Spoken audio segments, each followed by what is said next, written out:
Hello, friends, and welcome again to another single-serving tabletop adventure from Queen's Court Games. That's us. Woo! I am Aaron. I am your storyteller, and tonight we're playing an original teaser scenario for Red Markets, a game of economic horror by one of our favorite authors, Caleb Stokes. If you want to check out the system for yourself, you can find a link by popping !scenario in chat or taking a peek at the show notes if you're catching up on YouTube or one of our podcasts. Also, being a horror scenario in a zombie apocalypse universe, there might be some topics that certain viewers find uncomfortable or objectionable.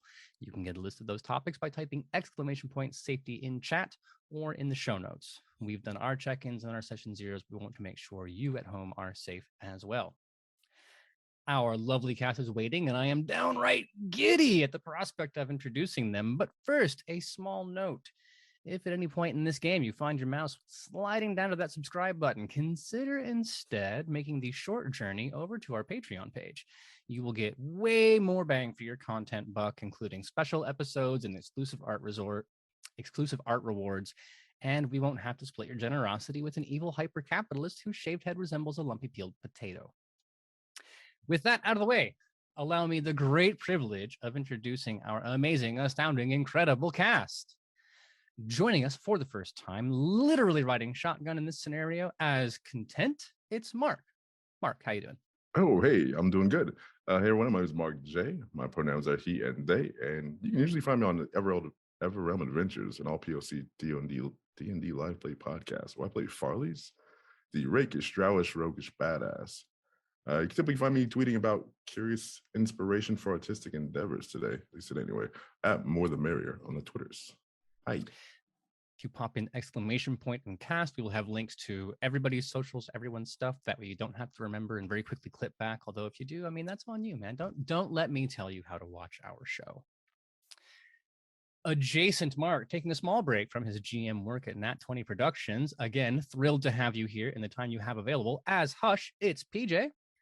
Hey everyone, PJ, great to see you all again from Nat 20 Productions Official here on Twitch. I love hanging out with Queen Court's Games. I'm excited to do it again with Hush. If you're familiar with Edge of Legend or Wayward Arcadium, by the way, coming back in August, 8 p.m. to 11 p.m. Check us out. Hope you have a great time, and I'm looking forward to being Hush, the sniper with a silent I guess communication palette and a bad attitude. We'll see what happens. I'm looking forward to it. I can vouch that there are very, very few actual plays that I will actually watch, given how much time I have to spend writing and working and things like that. But I am a fan of Edge of Legend, and I'm a fan of Wayward Arcadium. So if you think like, oh, this Aaron guy, I like his games, he probably has good taste. Take it from me. You should be also watching Nat 20 Productions. Now, adjacent to PJ here on my overlay. Keeping this entire group of folks stitched together when things go wrong as Medic Doc, it is QCG's very own techno wizard, Jursh. Hello there. I'm Jursh. I go by he, him. You can find me on Twitter at DevorKnight225, and you can also find me here on Mondays doing various things every now and then. Might be Astral Sea stuff, might be stuff like this. Who knows? Multifaceted, multi-talented. And speaking of multifaceted, multi-talented, she has put down her paintbrushes just long enough to pick up a bow, playing the stealth archer Nightingale. It's V. Hi, super excited to be here. I'm not really prepared for that amount of energy. You're making me feel self-conscious about like, well, do I sound excited enough to be here? Because I mean, like, am I being outpaced? I can bring it down. Maybe I think I should bring it up. I think is the right move here. Oh, Meet in the middle, you know what? Yeah, we can. Yeah, we'll meet in the middle. Mark has a great. Yeah. Hold on, let me try. Together, they are playing a group of mercenary entrepreneurs called Takers, scamming, scouring, and screaming their way through a zombie post-apocalypse. In the world of red markets, a zombie outbreak on the West Coast has spread through most of the United States, with the government only managing to stop it just on the right side of the Mississippi River. West of the Mississippi, zombie hellscape. East of the Mississippi, permanent refugee camp capitalist hellscape. Not the best world to live in, but if you have to choose between the two, not having to worry about being turned into a zombie by being bitten, you can kind of see why people feel that way. Unfortunately, getting from the loss west of the Mississippi to the recession east of the Mississippi requires a great amount of money. You have to smuggle yourself in. You have to find false paperwork. You have to have some cash in reserve to find yourself a house, find yourself some land. And that is what our takers are trying to accomplish, fighting their way through the loss, scamming and scouring everything they can, trying to wring every dollar out of this wasteland to make it to safety on the other side of the fence. Today's scenario, I am calling it No Train, No Gain.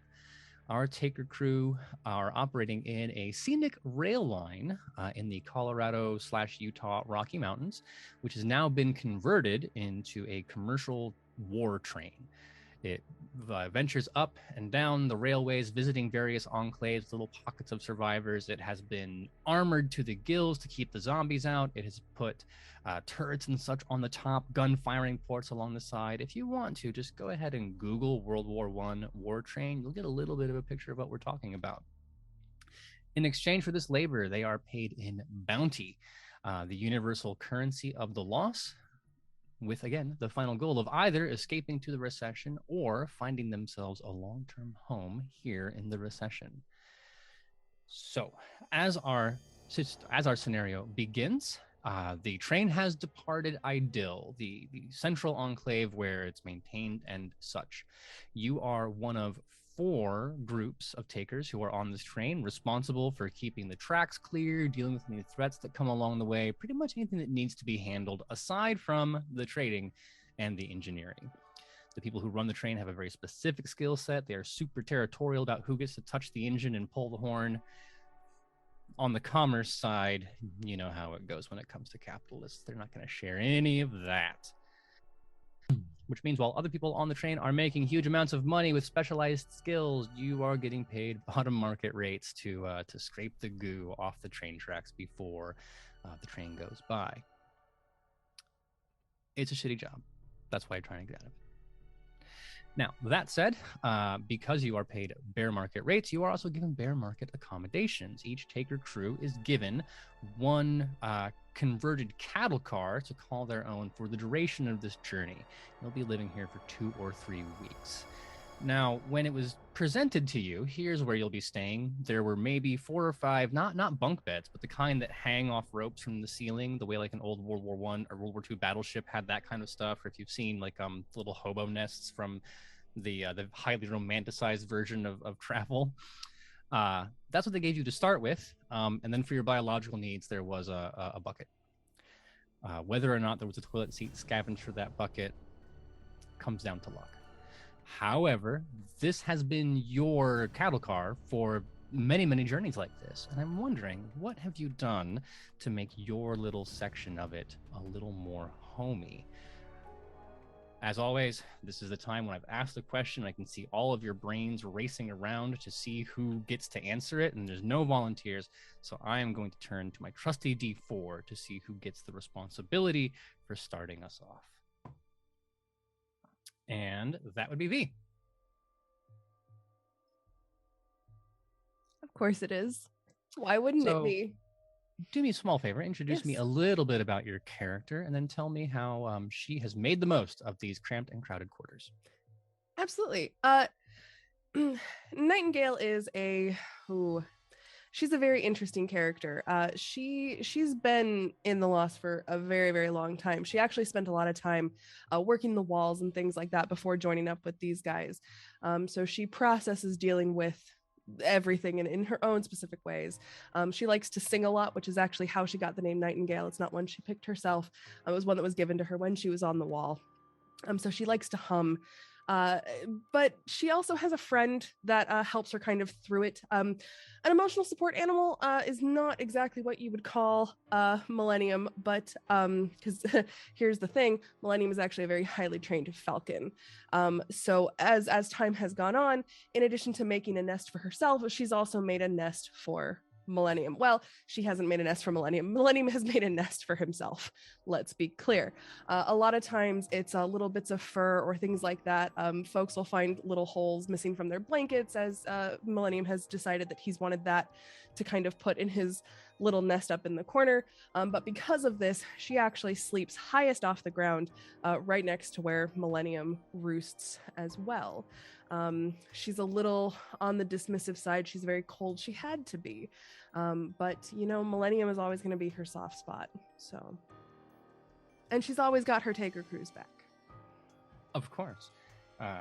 They are just your coworkers. You can't make too close of friends in a world where people die pretty frequently. That would just be asking for emotional trauma. But as much as you can trust anyone in the loss, it is your three fellows here.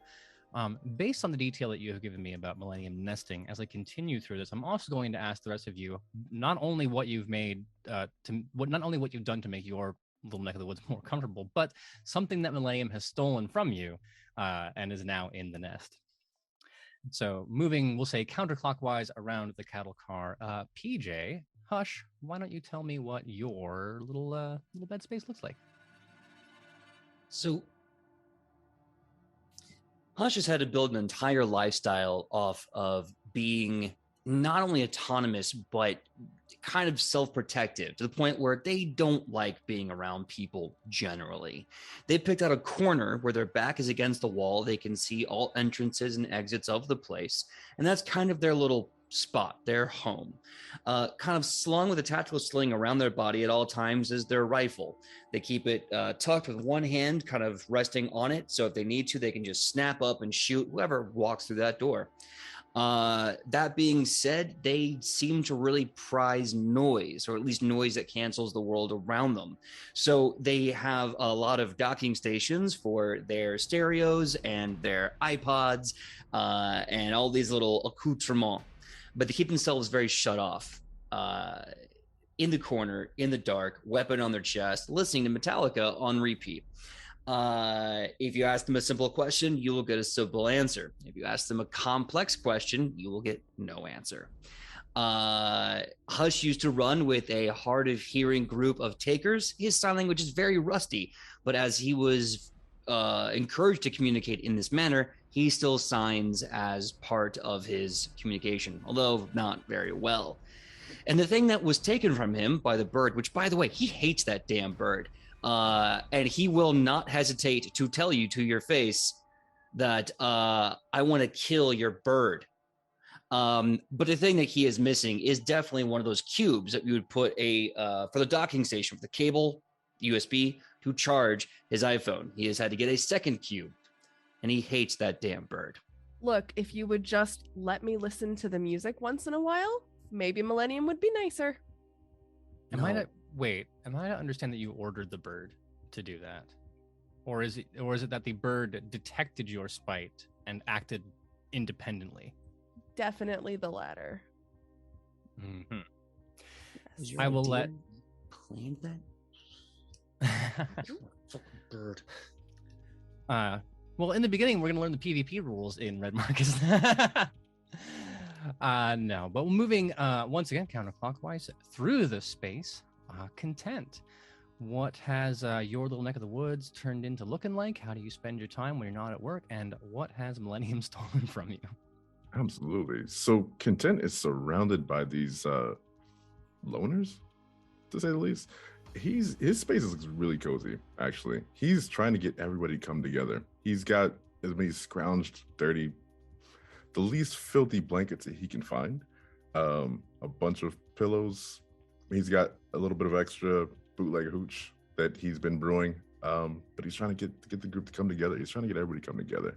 He's a big guy. He takes up a lot of space. He's a former pro wrestler turned content creator turned zombie killer. Gosh, it's a hard world in this apocalypse.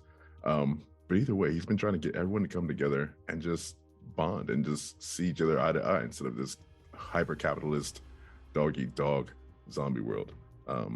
He's a big guy, really rough looking, but inside, just a big teddy bear. Wants everyone to get along. That damn Falcon, well, it's actually not too bad of the Falcon. He has almost given it an old action figure that he used to carry with him. Something that was really sentimental to him. Something that came from his childhood. But he's pretty much gifted it to the thing because, gosh, there's no time for action figures in this world. So why not have a Falcon buddy? make good use of it. And not for nothing, it's better than the bird stealing your blankets piece by piece. That's true. That's true. Gosh, hell no. And having made our full rotation around the car, we arrive at Doc. Doc, what's your little neck of the woods look like, and what has the Falcon stolen from you? Doc, his position on the car is very tactically chosen. He is in a position where he's in between at least two of the other part of the team. So if anything does come through, he's got someone to hide behind quite easily. His bed is up against the wall, and in front of it there is a sheet of metal, probably an old sign that they've picked up, that he's sort of molded into a table. And on one half of it there are medical supplies where he will use to fill up, and bandages and chemicals and all that sort of stuff to make antidotes and all that sort of thing. And then on the other side there are a lot of mechanical parts for fixing things. There's a couple of Hush's stereos there that he's fixed up and everything. A few of the other taker crews will come through and he'll do a little bit of bartering with them to fix their bits for a little bit of some extra rations or some extra ammo or something. He will fix their bits. In terms of what the Falcon, now he's got a bit of a love-hate relationship with the Falcon, sort of like a rivalry. He's got these very small, very, very small sets of tools that he uses to get into all the little tiny bits, to fix watches, get into the stereos and fix all the little wires on the inside. Every now and then the Falcon will come down and nick one of those tools, and he'll look around for it, and then when he goes to pick up another one of those tools, that tool will appear and the other tool will disappear. So it's very much but he doesn't do it all the time. It's only when you can see that I'm concentrating on something.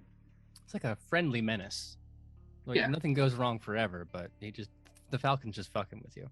Yeah, and I do have a stopwatch, and I have timed it, and it can do the parcel run in 12 seconds. Jesus Christ. and not for nothing, Millennium does let me into his nest, and I do monthly go in and kind of collect things and then redistribute them among the group. And if Hush lets me listen to some music, then miraculously he gets things back. It's weird how that works. What comes to mind is the old, the organ grinder, where they would have the monkey that would dance, but the monkey would also be a pickpocket and do crime. And somehow you've managed to create that relationship with the Falcon. That's what I've taken away from this. Yeah, I mean, the thing to know about Millennium is again, highly, highly trained. We use him for scouting runs. He's got a little camera attached to his body that we can kind of have a direct feed to. So he's actually incredibly useful. So even if you dislike him, you see the value in him. So that's how Falcon, Millennium, and I got so close, is because that camera needed fixing at one point, and I had to get in while it was still attached to his chest. And I've got a few scars on my hand from where he nicked me, but eventually he sort of came round to me, and now he just winds me up. And generally, he's just kind of adorable, to be honest. I mean, I've always got a handful of just, I don't know, bits of corn or bits of grain that I can find, old bag of Doritos that I feed him. Just a nice little guy. I like the relationship. Yeah, don't get me wrong. He pisses me the fuck off, but he's a very good bird when he does his damned job. That's not job.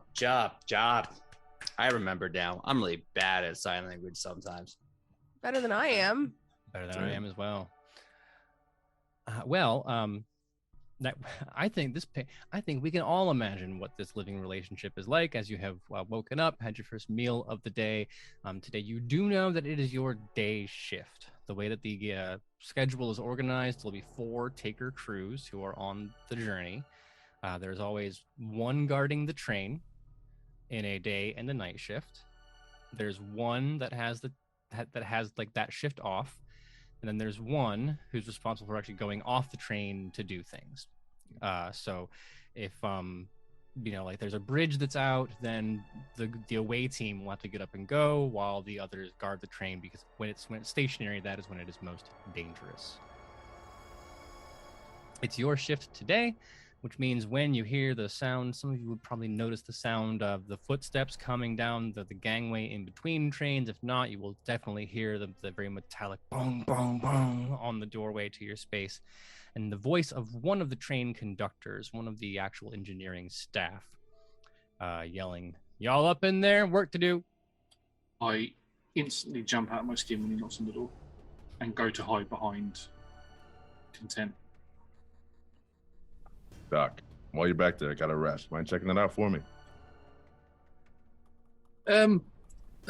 Yes, that's the same one that I looked at last time. It's fine. Just a little bit of cream. I've got some in the container over there. We'll wait until. Yep. Okay.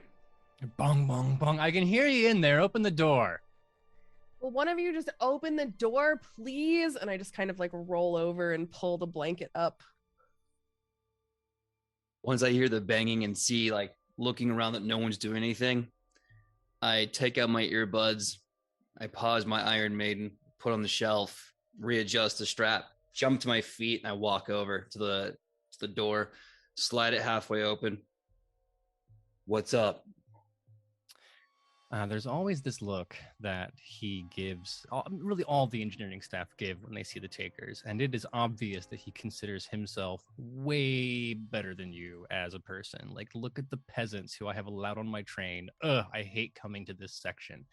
If any of you managed to see Snowpiercer before the crash, you understand the dynamic that's going on here, because you are definitely the kind of people who live back in the eat insects part of the train. But he only indulges that for a second or two, because there is something actually a bit urgent on his mind.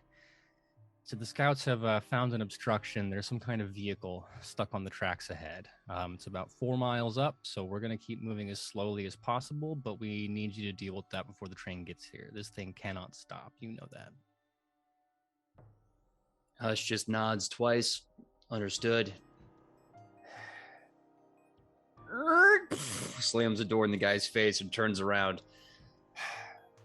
Work now. Hush, I was going to ask him about his kids, how his family's doing, but okay, I guess right to work. Sure, fine. We can talk later. That guy's an asshole. I would believe that is the one word of sign language that Nightingale has learned. Yes, because I see it all the time. Yeah. Or she thinks it means bird. Oh, yeah. Bird, asshole. I could combine them and make bird hole. Oh, there you go. No, yeah, that's your bird's millennium. name. Your bird's an Yeah, ass. that's It's millennium. Yes, this is millennium. It's yes. a-hole bird. Perfect. Excellent. Nightingale, having been rolled over, are you the kind of person? No, you were a fenceman. You can get right the hell back to sleep, right? Oh, yeah. Yep. Which means, in addition to getting ready, one of you has to go wake Nightingale up. Who gets that job? Oh, yeah, Content's got it, definitely. Pushing forward. Mm-hmm. Hey, Nightingale, good morning. Another beautiful day on the train. How is it possible that you can always sound just so happy and pleasant? I don't. What's going on? Listen, we're on this goddamn fucking train. The only way we can go up is up. The only way forward we can go is up. So yeah. The only way up from up is here. Yeah. Is up. Only Yeah, way is down over there is if we go up. Okay. And now it's time to wake up. Great. Fine. And I'll just like fling the blanket off, and it'll just like flutter to the ground, because it's just I'm making a big show of it. And I'll just like swing my legs around and just stare at him, and then just like hop out of the bed. Hush, can you tell me the sign language for drama queen? V. Hey. Hey, this man. Perfect. Oh, I love that. It's great. So you all have your own individual rituals for getting ready to check over your equipment and things like that. And you don't have a ton of time. The conductor did speak with some urgency, and you know what happens to people who displease this crew. It's a bit like those passive aggressive jobs where they don't fire you, but they just stop scheduling you until you quit. But instead of like you then having to go file for unemployment because you live in the lost, you have to then go out into the wasteland and find a new place for your family to live. So there is strong motivation to get right to work. Even Nightingale in her own way understands that, which is why it only took you one trip over to wake her up. Now there is a one almost like an airlock car. It is the only way in and out of the train unless you're using the docks for the goods and such in the back, but for just passengers hopping on and off, that's closer to the middle. So you'll have to go through a few other cars like yours where other taker crews live or work before finally arriving at that place. Now, there is one crew guarding the train. They're currently up on top with their various weapons, binoculars, making sure nothing's creeping up on the train, whether human or zombie. I would like to know, PJ, as your taker crew jumps down off the train, who is up there to send you off? On top of the train, watching us leave to go to work, is a representative of another taker gang. You can tell what gang he's in because he is wearing a lot of duct tape and old sporting equipment, and he's got a football helmet on. And as we leave, they blow a whistle, almost like a penalty whistle the referee would call. This is almost like them saying game on in a way. In fact, that's the kind of greeting they give us. Game on. So this is sort of the goodbye call for a gang called the Gridiron, which is a sort of group that's kind of almost idealified football to a religion and a way of life. And, you know, these post-apocalyptic football warriors live for game day, which is when they take the field and take a job.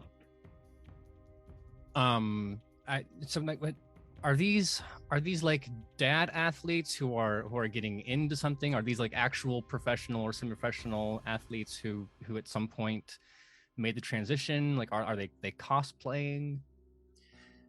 It is absolutely a cult that has been so far spread from the original concept that it's kind of anyone who joins, anyone who's in the huddle, oh, you're a Gridiron now. You have some maybe professional athletes that grew up doing it after the crash, some that survived it. You have some dads who like to throw the old pigskin with their son or their daughter or their child and goes, I want to do what they do. Because once you're a team, man, once you're a teammate, you're a teammate for life. I like that it's essentially like a beer league sports team that has become a taker crew. Yeah, you got Raven, you got Bengal, you got Saint. All my favorite boys are up there. I mean, if I didn't love you guys so much. That is perfect. Every single one of them, yes. Their taker names are all old sports teams. That is amazing. Which means there's got to be a group called the Cheeseheads somewhere in this world that are just up in the coldest, coldest parts of Wisconsin, just tackling people. Shirtless, of course, because that's how they demonstrate their superiority as a team. Well, if you call them the Gridiron, if the Gridiron ever franchises, then they can have a sub office called the Cheeseheads. But in this case, they are happy to watch. Part of their job is to make enough noise that if there are any casualties around the area, no one uses the Z word in this universe. They're called casualties. They will draw them to the opposite side of the train. So yes, their leader is giving you the whistle and the game on, but the others, they all line up kind of along the side and they do the cheer, you know, let's go Takers, and they're banging their hands down on it, just to create a distraction enough for you to make it off into the tree line nearby without having to worry about casualties immediately. Now, as you take off, let's talk a little bit about the terrain. It is closer to the summer, so even though you're up in the mountains, you're not so far up that there will still be snow. It's more like a little alpine. So if you think about like southern Germany, if you have not been to this part of the country, which you already know, but like southern Germany, fairly rugged. There's a lot of pine evergreens. The terrain is very like dry and rocky. in part because this has been a railway that has been cut for an old mining company, but also you're in the part of that Colorado-Utah border where all the really expensive ski resorts are. So the roads are were pretty well maintained, and then the leftovers of that kind of stuff have been pushed down all the rocky slag into the area around you. To the right, it's up as far as up goes, to quote Content. You will have to do some mountaineering pretty quickly after that, because this cut is really only wide enough for like some access roads and the train line. The way if you're facing from the train on the right side, mountains crawling up.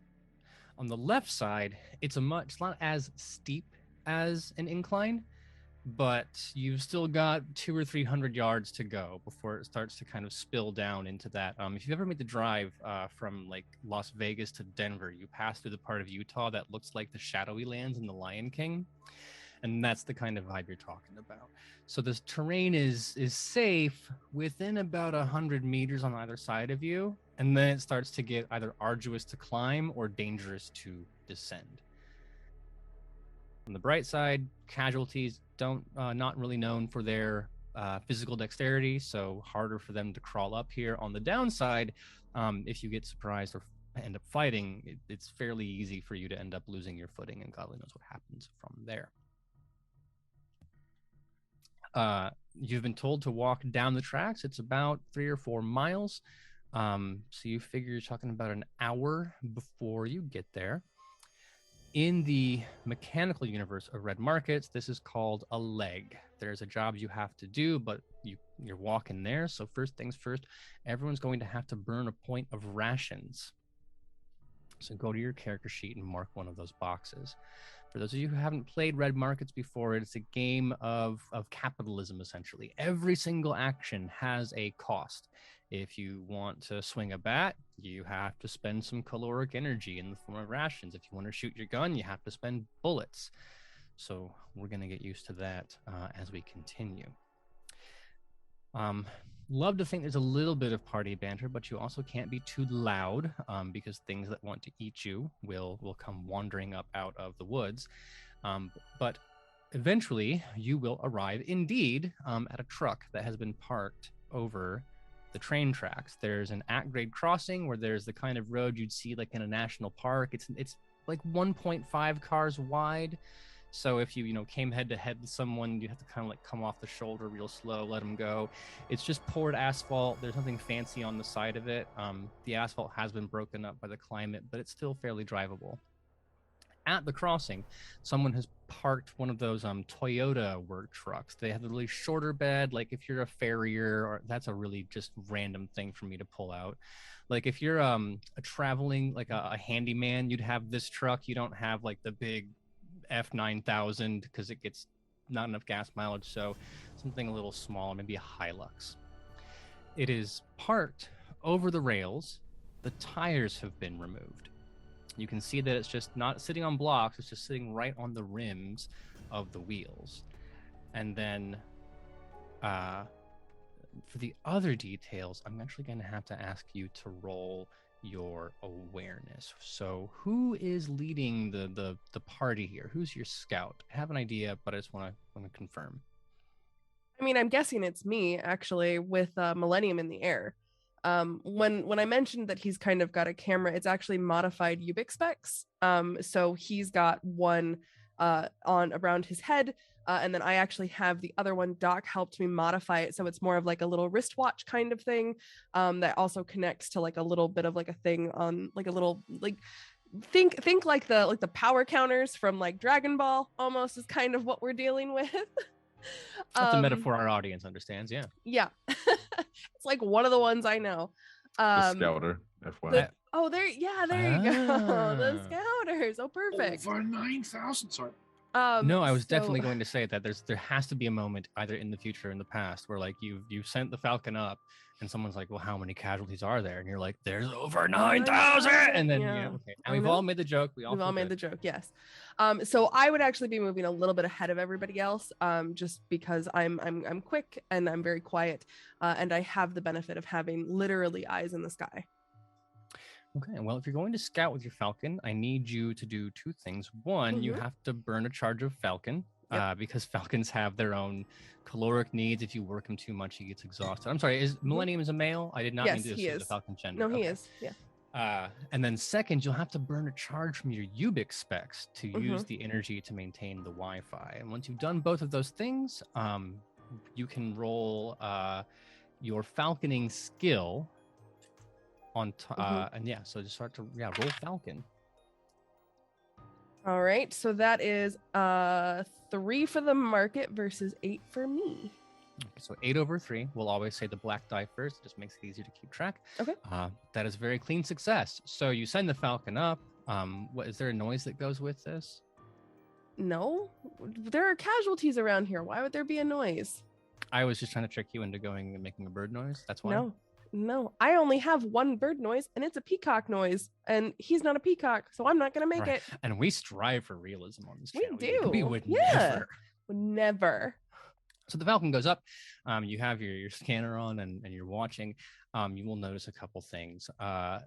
There are casualties milling about the area. Now, Red Markets is a very low prep game, so anytime casualties appear, unless there's a specific reason for them to only be 1 or 2, some kind of narrative thing, when they're just around and you need to know how many, the GM rolls dice. So in this case, there are 4 casualties, and they are all within 2 distance of the truck. You measure distance in shambles. That's just arbitrarily how much the zombie can move. So they're all clustered pretty tight around it, just the 4 of them. Okay. Awesome. I assume, having worked with this crew for a while, I would kind of like find a little space where I can see them, and then once I get this information, I would just turn and just be like 4, and then whatever our hand signals are for casualties. Hush, I'm sure, has tried to do whatever to teach me a little bit of sign language, and sometimes on principle I purposefully mess it up, which just annoys him, because then he'll sign back the correct one, and I'm like, what? I don't, and then we get back to work, just to kind of mess with him a little bit. I'd like to believe that one of these things, I don't know what the actual sign language for zombie is or casualty, but I'm imagining Nightingale just doing this. Yeah, just because that's definitely one of the songs that Hush has collected, but just on after Nightingale started doing that, Hush actually stopped listening to that song. So you like it, so I hate it now. Yeah, I made it not cool anymore. And the irony is, I do believe this is like creepy, scary hands clawing down is part, if not all, of the sign language for zombie. Oh, so if you want to kind of, so then it's literally just me doing this. So it's almost, but not quite. I would definitely be like, son of a bitch. Yet I got it. Start trudging over there. Yeah. So I just kind of I signal the guys. There's probably a whistle or something that I have, which also gets it would be a small a high pitched one. No, probably not a good idea. I mean, in terms of noise, one thing, this is a bit of a deep lore cut. Casualties and animals, they don't really you don't find dogs that are eating casualties. There's something about the blight that animals recognize as bad. So casualties not so interested in eating animals not so interested in eating casualties. And because of that, if you're doing a bird song, did a whistle, that would be one thing, but otherwise any noise that's loud enough could attract attention. Got it. Okay. I mean, it's totally plausible that I would have developed some sort of close-ish bird sound to communicate with Millennium and also with the rest of the Taker crew. So I would make that noise, and I would just just to kind of piss off Hush. I think we would have all, the fact that we've all worked together in the past as well, we would know that we would let Nightingale go in front to do the scouting first, and then we wouldn't move until she's provided the information. So with that, I'll then move forward and I'll go to investigate the truck itself to see what's going on with it, although I'm constantly looking to see how close the others are to me. Yeah, so with the proximity of the casualties, there's no way you're going to be able to get to the truck to investigate it without either getting them to go somewhere else or dealing with them here. You can come up towards, like, if you want to go a little bit off the road and kind of hover in the tree line, you're creeping up to a safe distance where, if they're not agitated, they're just going to mill around to observe the situation. And we can say that you all arrive at that distance, but to solve the problem, you're either going to have to get the zombies to go, so the casualties to go somewhere else, or you're going to have to kill them. Could I use my binoculars to try and find something else in the area, maybe something that could be a distraction, or if there's any other casualties that we're not seeing? The game does not tend to surprise you like that. I'm not going to have secret casualties somewhere. Because we've established there's 4 in the scene, the only way there will end up more is if there's like a clown car of them in the truck, or if you make noise. Like an unsilenced gunshot always attracts casualties, and we have to bend verisimilitude a little bit about where these zombies have come up, or these casualties have come up from, but you're safe in that regard.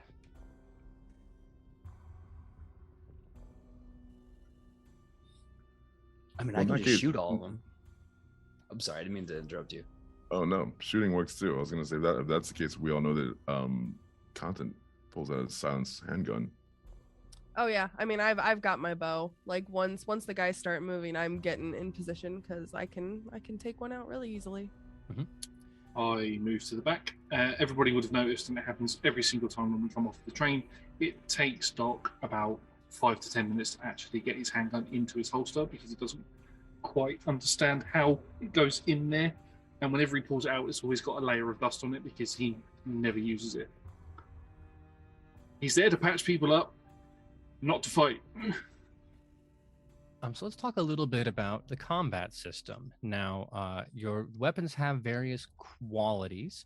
So silence is one of those things. That means you don't attract attention when you come. You don't attract attention when you fire. I'm not going to explain what my brain was doing there. It wasn't what you think it is, but something else. Sure. I was going to say when you come into contact with enemies, but then I realized you're already in contact with them, and then I stopped at probably the worst possible place in that sentence. I tried really hard. I feel like I deserve a lot more praise for how I. You are not the only one. If you go back and you watch this, PJ had just like a little bit of a wince. That's the one that I noticed because he's closest to me on the thing here. Great. So a silenced weapon is fine. Some of you also have weapons where you can spend extra bullets to get a bigger bonus.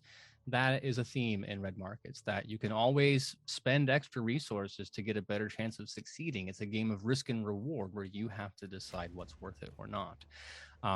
In terms of initiative, casualties are dumb and slow. They always go last. So the 4 of you will get to do an action before they move. We have established that they are 2 shambles away, which means you'll get a turn. If any casualties survive, they will then move 1 shamble closer to you. When casualties are at 1 shamble, they can lurch and attack. So, initiative order is technically by speed. In this case, it doesn't matter. So, whoever would like to go first, we can walk through that roll. In terms of speed, I am at a 1, so I will go last.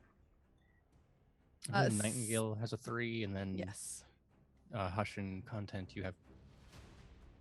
I have 3 as well. Yeah. Great. Yeah. There are no tiebreakers, so you're just gonna have to decide amongst yourselves. Why don't you start off? Okay, great. That is 10 over 9, just barely. Okay, so mark a charge off on your bow as the arrow goes sailing out, brains a casualty. There are 3 of them now. There's also the great thing about this system is that casualties, just plain old regular ones, if you hit it, it dies. There's nothing else to it. Which means as the GM, if I start out, I just have the red die on 4, and I can just move it down to 3 to keep track of how many people are there. That is super convenient. Next, Hush, Content, or whichever of you. We're saddling right up to Nightingale. Slowly pull out my weapon, take aim. And that is a 5 over 3. Excellent. Second one goes down. At this point, Hush, if you miss, it's going to be really embarrassing. Oh man, let's hope I don't miss. Yeah, I take my weapon from the ready position, look down the scope, and I fire. Okay, so when it's two evens, that's a critical. Yes, unmodified. If you roll 2 evens, it's a critical. So what did you get? 2 sixes. 2 sixes. In that case, they're criticals. There are a lot of different things you can do, including having narrative effects. But when you're just chewing down casualties, the most common is that you manage to get them lined up and take down 2 at once. That's got to feel pretty smug. You see Nightingale take down 1, you see Content take down 1, and they're like, and just wait. And like a video game, just 2 brains, 1 bullet. Damn, Hush, good shot. I mean, that's what he's there for, right? The entire time they've been Doing doing his that, I've been job. trying to get my pistol out, and just as I get it out, I'm going, oh. Next time, Doc. And I just Next time. gently put the hand down, check to make sure the safety's on, and just pat him on the shoulder. Oh, I've We'll been say- walking around with it off the entire time. Sorry. Oh, there's no Doc, clip. your job is to treat us, not shoot us in the back so you can treat us later, right? Yes, good point. Don't create more job than you need to do. Yeah. Yes. Sorry. So in the preceding 2 or 3 minutes, as Doc tries to get the pistol back into the holster, as an administrative piece, please, Hush and Content, remember to mark off one of the charges on your weapon. At this point, there are 4 dead casualties and the vehicle. Anytime you kill a mass of casualties, you can scavenge them in case they've got something useful on them. However, if you critically fail a scavenging roll, you've done something bad and cut yourself on an object or got stuck. Maybe it wasn't as dead as you thought it was, and you have a risk of being infected. So that's the risk. There might be stuff in here. You also might die. Is anybody really good at scavenging? I'm like mediocre at best, but I can. I would say I'm probably like a 2 out of 3. Same. On a scale from 0 to 5, arbitrarily, I am about I'm a 2. Yeah, I'm a 1 for what it's worth. So somebody else should do the scavenging. In terms of scavenging, I pretty much let everyone else, you guys do the job. So Cool. I would assume it normally falls down to me to do it because I don't normally do the fighting. Because you're not so- fighting, so you got to do No. something. And I do carry a abundance of surgical gloves with me so I can treat everybody. So I'll put some surgical gloves on as a form of extra protection, make sure that my sleeves are over so there's no skin exposed, clean it up the best I can. I'll go over to the bodies and I'll try and scavenge them, see if there's anything on them. All right, go ahead and make a scavenging roll for me. That is, I rolled, what do you get if you roll the same number? If they're double evens, that's good. If they're double odds, that's bad. Ah, right, that's double odds then. So, I rolled yeah. 2 if- 3s, but it would be a 3 over 5. If you critically fail a scavenging roll, you have a chance that we then would have to choose to determine if you've been infected. Now, this is where your willpower comes into play, because every character has a certain number of willpower points to start the game with, which, among other things, can be used to upgrade a critical failure into a normal failure. So by spending a point of willpower now, you would go from, we have to see if I turn into a casualty, to, I just didn't find anything. I think I will do that. I have 2 willpower, so I will do that. Okay, so you go piece by piece. Maybe there's some deeper pockets you just can't really commit to getting into. Unfortunately, no bounty, no gear on these casualties. Nope, nothing on these ones. Should we go check the truck? Yeah. I mean, we have to move it. So I mean, it's got no wheels on it, so I can see that it has no wheels on it, Doc. I have eyes, and you check them, and they're fine. I know, but let's just have a look, yeah? Yeah. Somebody check inside. I'll check the engine. I call Overwatch if that's okay. I'll let you know when they're attacking. Well, if you would like to go into the interior of the car or the truck, at this point you can see it is a mess. The same black Icarus blood that comes out of casualties is all over this place. You've been around long enough, you see it. It's the kind of situation where like the driver didn't check the passenger for the bite. Someone goes vector inside the car, and at that point, just a blender. That kind of spray. More than happy to let you scavenge it. You now know the risks, but if you want to dig around, otherwise, cursory glance just kind of looks like that normal scene. As for the car, the engine is not in perfect shape. You might be able to get it rumbling with a mechanics check, or the wheels aren't that busted. Like they're not like the brakes aren't locked in or anything like that. You could just use plain old human power to push it off the tracks. We could turn the engine on and we could sort of vroom it. What's inside? Goo. Maybe not then. Human vector goo. Oh, lovely. Okay. Yeah, maybe not then. So push it. The brakes aren't locked in, so we could just sort of. I have the upper body strength of a very small flightless bird, but sure, we can try it. Why don't we ghost ride it? Put something heavy on the gas pedal. That's also a good idea, because then if it keeps going, that will attract more casualties away from us. Yeah, it still requires opening and dealing with the vector goo, but Doc's got gloves. I'll tell you. Great, Doc. Then you do it. No, I'll tell you. If you're really going to dig around the glove box, look in the console, that would be scavenging. If you just want to open the door and throw a rock on the accelerator, that's fine. I'm not going to make you roll for that. To get the engine serviceable, to get it jumped up and running, that will take a mechanics check if someone wants to make that. I should do the mechanics check. He says. Oh, that is a 9 over 13. Well, 9 do you not get higher than 10? I rolled a 10 okay. On my black dice was 9, and then I rolled a 10 on my other dice. And then what is your mechanic skill? +3. So your 9 becomes a 12 over 10. You said your black was a 9? Yeah, my black was a 9, and then my normal dice was the 10. Okay, so yeah, you pass with your mechanics check on top of that. Yeah. So you see Doc go in there, and then you connect the thing to the thing. I know that engines are how cars go and make noise. I'm not going to be able to tell you specifically how you get this thing going, but you do manage to get that there. It's going to drive fairly slowly on no wheels. It's going to be loud as shit, but once it hits that little downslope, it'll start to kind of take its own adventure down the hill. And you are correct that the casualties in the area are going to be too busy following the loud noise to worry about you.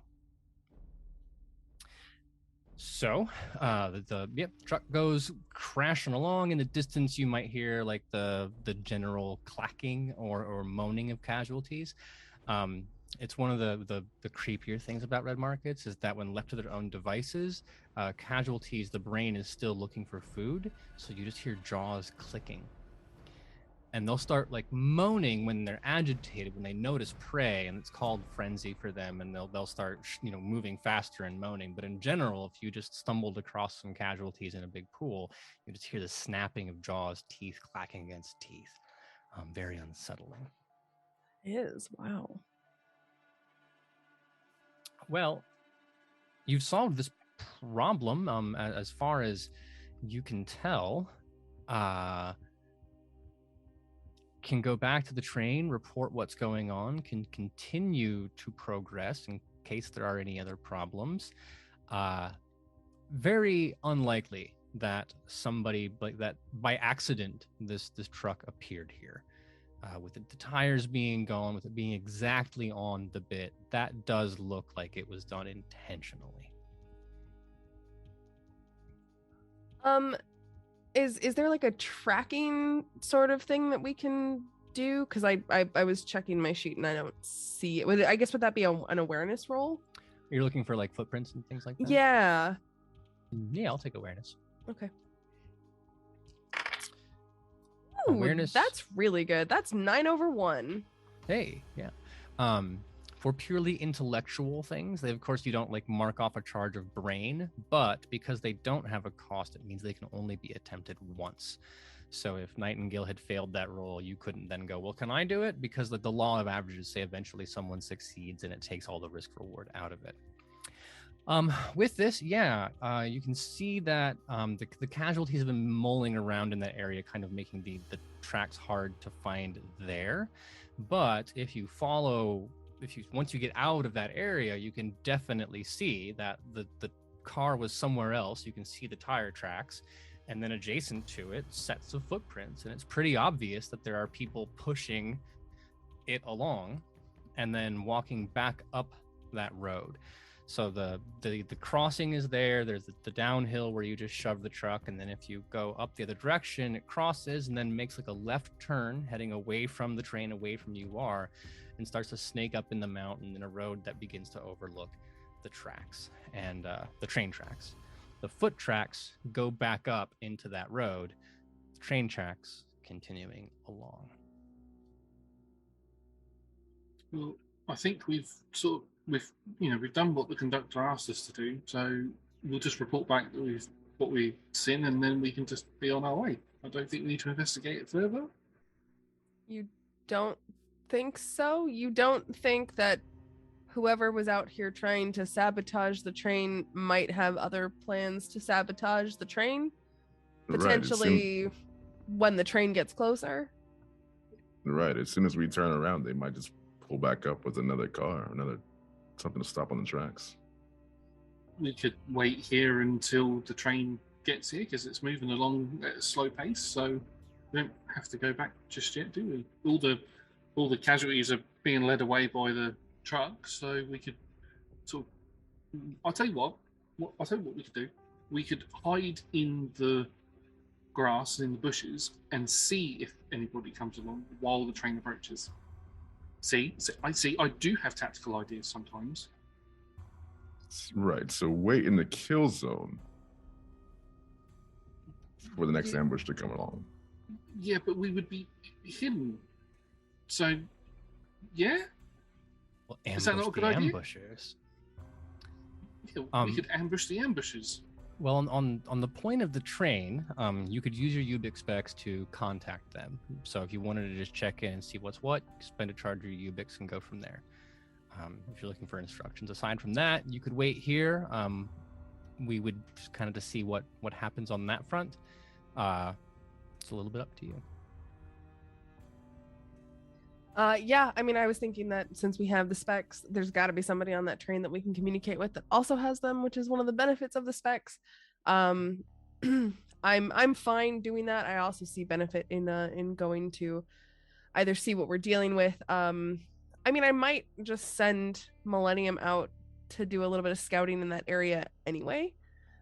Just see if there's anything, like if we can see like a camp, or if we can see, oh yeah, there's obvious like people congregating in this general space, just to kind of get a little bit more information while I'm contacting the train. Well, you can't do both at once because you've only got the one pair of specs, but I'll let you decide in either order. It does get more difficult over distance. So having Millennium scout your immediate area, pretty simple. If you wanted him to go up very, very high and get a bird's eye view of the situation, then the role becomes more difficult. Just as he's further away, harder to keep him focused. It's the mountains, so there's winds buffeting. Is he going to be able to get you a nice steady picture? And that rule only exists so you can't send your Falcon on a 7-mile down the tracks journey and then get all the information, right? No, of course, that would be ridiculous. Sorry. Oh no, go ahead. I was gonna ask. I was gonna pitch to you guys anyway. So go. Perfect. Would we be able to do 2 actions simultaneously, i.e., have send the message by specs, and I could use my binoculars to start kind of scouting ahead, manually while we do that. Oh, for sure, yeah. Okay. Are you good with that plan then, V or Nightingale? Sure. Yeah. Okay. Well, Hush, why don't we start with you? Why don't you make your awareness check? And I believe your binoculars give you a bonus. Yes, my binoculars, when I am outdoors making an awareness check, gives me a +2 to that check. Okay, so that would be a total of 9/4. Yeah, wow. So you get what is your awareness skill? My awareness is a 2, and the binoculars gives me a +2. Yeah. So it's not all you still would have passed without the modifications, but you can see very quickly how equipment is super useful in getting you the extra you need to get over the randomness. So then we'll say this happens like this: that Nightingale, you use your Ubix specs, you call in. There's a radio operator in the front, and you're starting to describe it, and then you're talking about the problems, and he's like, "Yeah, hang on, let me get the junior assistant, manager, whoever that equivalent is. That you're about to get bureaucracy a little bit because the captain of this train is like a captain of the ship. He's a master of his own world, and nothing can happen without that level of permission." So you're getting kind of bounced around, trading information, and as that's happening, while Doc and Content kind of make sure that nothing's creeping up on you, Hush, you're looking down the tracks. You make it a few hundred yards to begin with, and it just looks perfectly normal. And then you see it's a head. You see a head on the ground, like positioned in the tracks. And then you're like, okay, well, that's weird. And if you go like 5 or 10 yards more, there's another head. And then 5 or 10 yards more, there's another head. And some of them are like directly in the middle of the tracks, and some of them are centered off across the tracks. At this distance, the binoculars are great, but it's also been, 30 years since anyone has made binocular lenses, so it's not perfect. A crit would give you more, but just be on this regular success, you can see that they're there. Hard to tell if is it decapitated sitting there, is someone buried? No idea, but yeah, there's probably, if you scan around long enough, there have been 20 or 30 of them spread out over a couple hundred yards, a bit like a minefield. So to clarify, it's not like in a straight line. It's kind of sporadic, but throughout the area. Mm-hmm. Okay. But never more than 10 or 15 feet away from the train track. Yeah. So some of them are on the train track, some of them are adjacent to the train track. We'll call it's about like a 30-meter wide corridor that stretches for 200 or 300 meters as far as you can tell. And then inside that space, there's one of these heads like every 5 or 10 meters ish. Obviously not done with a measuring tool of any kind, but they are dispersed in the area. Okay. Well, I'm going to immediately stop the scouting and, kind of say to myself, what in the Reese-Peasy bullshit is this? And I walk back to my group, and I just kind of say, I don't know how to tell you all. About what do you got, Hush? Spit it out. 300 meters down that way. Minefield of heads. No idea if they're human or casualties. Sorry, what? That sounds horrifying. Yeah. Heads. Minefield. Scattered about like a minefield. There's it's not like a trail. Just a field with heads. So to specify, like, and it's not like they're not like laying down on their sides. There are heads that are just like set like jack-o'-lanterns, right? Not knocked over, not upside down. It could be feasible that it's 35 people buried up to their necks, right? You can't tell, but the important part is that the heads are all set like that. It's deliberate. It would be like there's some weird shit out in the Lost, but it would be a very extreme, creepy coincidence if just a whole bunch of heads had fallen off the head truck and all landed that way, right? And I'm guessing that in all of our time passing through this exact corridor, we've never seen this before. Yeah, no, this is not the much vaunted head field where you're like, hey, come on your left, you're gonna see that it's a main tourist attraction, the head field. I mean, I had to ask, right? Headhenge, what we're thinking about putting on that. Headhenge, yeah. So I clarify and I say field heads. It's kind of like sprouting up.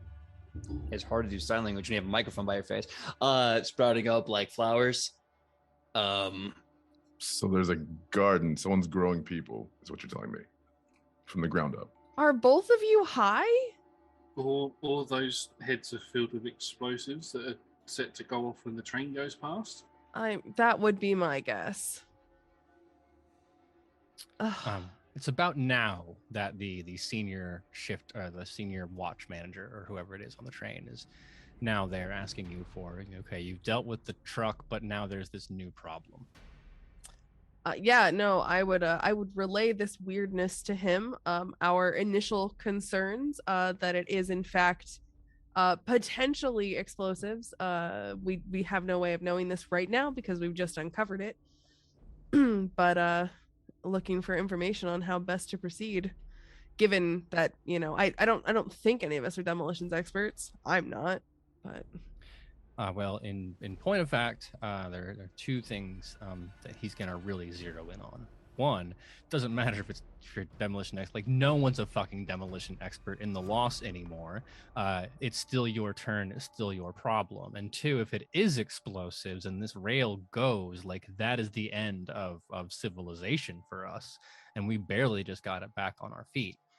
So, like, if it's bombs, and we have to, then we got to turn this whole train in, that's a big damn deal. So at the very least, I need you to go and confirm for me. I don't know, shoot one, throw a rock at it, figure out if there's going to be some kind of explosion. And if it's not bombs, then deal with this thing. Then you have to let us know if it's safe for us to travel. Like you said, minefield, is it like anti-personnel or anti-train? Figure it out and get it back to me.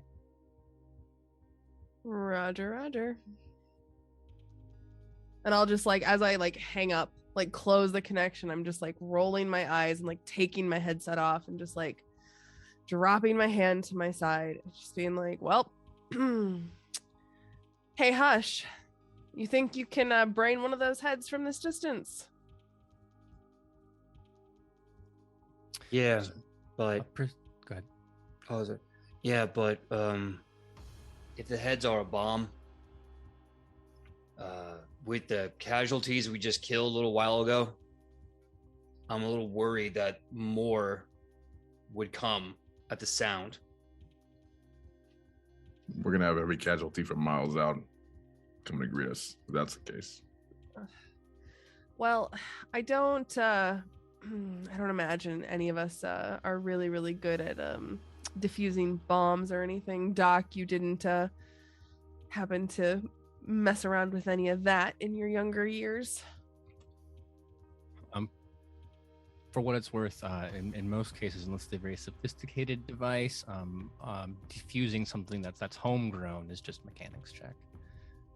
I mean, growing up, there was a few times where I may have fiddled around with a few explosives. Maybe. Yeah, that's what we want to do. Send our medic out to clear the minefield. I think that's a safe bet. But again, we don't know if they're bombs. Could just be a cool art installation, something. You are post-apocalyptic nouveau, You are far too positive for this life, I swear. I mean, the good thing with sending the medic out is if I then blow up, I can patch myself up.